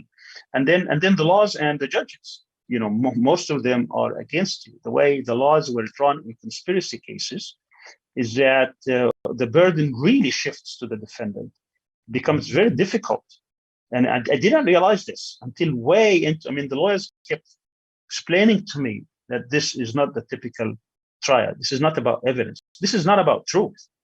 And I kept saying, yes, it is. And she said, no, it is not. My lawyer was one of the best lawyers in the country. He was really, really one of the best. He was very well known, renowned. And he kept telling me, this is about a story you're going to tell 12 people. Who are you going to convince? It's not about truth. And I said, you have to prepare for my witnesses. Now I can laugh about it. He said, okay, give me your witnesses. I gave him a list of 275. He said, I'm going to have, he didn't tell me that at the time, but he was not going to present a single witness. He said, they have to prove their case. The 6 months trial, I presented 0 witnesses. I did not present a single witness. It was 80 witnesses from the government that they presented, and they couldn't convince even one, jurors, let alone, or 3 jurors, let alone the rest. So justice is very expensive. So even if you have the money and you have the resources, you still have the laws stacked against you. You have judges who only see things very narrowly. They never see if it is a political case. They're not going to admit it's a political case or try to look at it in that case. They look at it very, very narrowly. And then you have the whole media, the whole structure. In my case, we didn't have people advocating for us. And then it was theatrics. They had sharpshooters, and they had, bomb squads, and they had all kinds of tactics, fear tactics. When the jurors come in, they are fearful. Who's going to come and kill us? Why do we have sharpshooters all around? And they have these blocks, and they created an atmosphere of like you're in a war zone. At one point they had helicopters in the skies, as if somebody's going to come and take us or something. It was crazy, but it was part of a tactic in order to intimidate the jurors and get a guilty verdict. And again, thank God, it didn't happen. But again, we are the lucky ones. I had 2 cases against me. I prevailed in the 2 cases, but the overwhelming majority of the other cases are not the case. They found guilty, and they are serving now hundreds of years of prisons. And surely this takes a toll, not just on yourself, but on those who are your loved ones. Presumably, this is one of the main challenges that many people face when they're deciding they want to agree to a plea bargain. It really is. This is the hardest thing in prison. It's not the conditions or the intimidation or all that. It's really you think of the family and the isolation. And, there were many families who were broken because the breadwinner or because the main person in the family was taken away, and the whole family just broken apart. And again, going back to your question about the plea bargain, in my case, see, if you don't plea, what I was facing, I already paid, over $1 million. Now I am facing another trial. I don't have another $1 million. I mean, I can hardly get the first. How are we going to get the second? And the judge wanted to resume the second trial within a few weeks. I don't even have lawyers. Lawyers, when they sign up for one trial. They don't sign up for 2 trials. I don't have the money to do it. The case has been weakened tremendously. So the government knows now where the problems are. They try to fix them, even though it's been weakened. See, they built their case upon a conspiracy. And because they couldn't find anything for me, it was about any money transaction.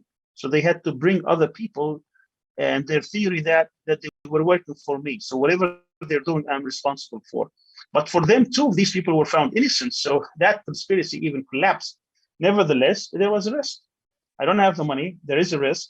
The judge apparently was against us. Now we could see, because he stopped the first trial, he could have called the other jurors to deliberate. He had 4 other jurors who were alternates, but he didn't. He stopped the trial, even though he could have asked the other jurors to join.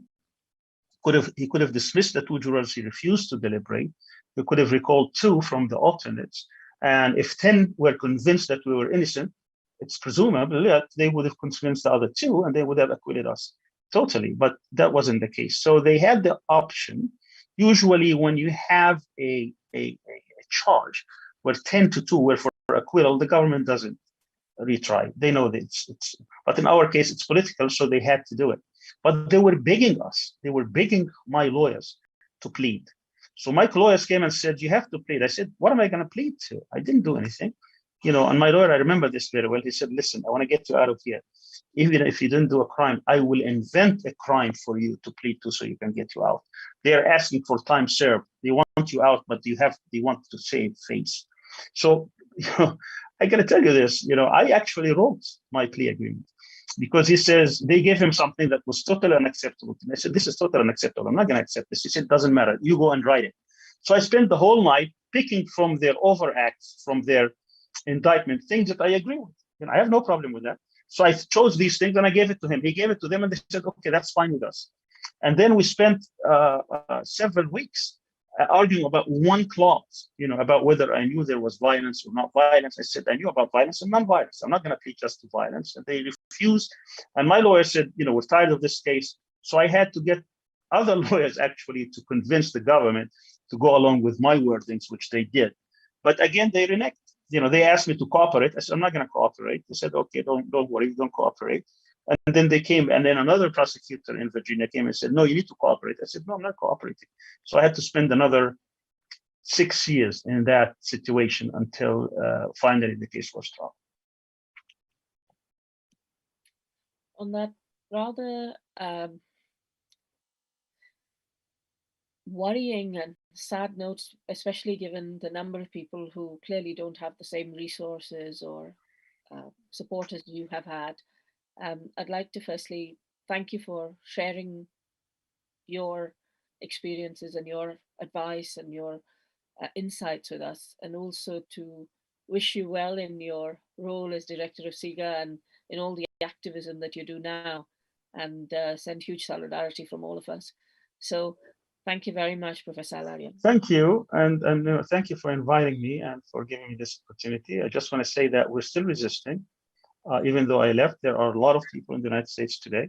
They're trying to resist this government repression. There is a group called Coalition for Civil Freedoms, CCF, in which they try to help political prisoners in the United States. And I think we need to give them support. I mean, there's a lot of civic organizations that refuse this form of repression. And I think eventually we will prevail, because I think if people know the extent by which the government is trying to use its resources in their name to bring misery on individuals and families and repress them, I don't think they would stand for it. So what you need is more education and more activism and more involvement and advocacy. And I think we will eventually prevail. And I think the same thing will happen for you in Britain, and I wish you the best.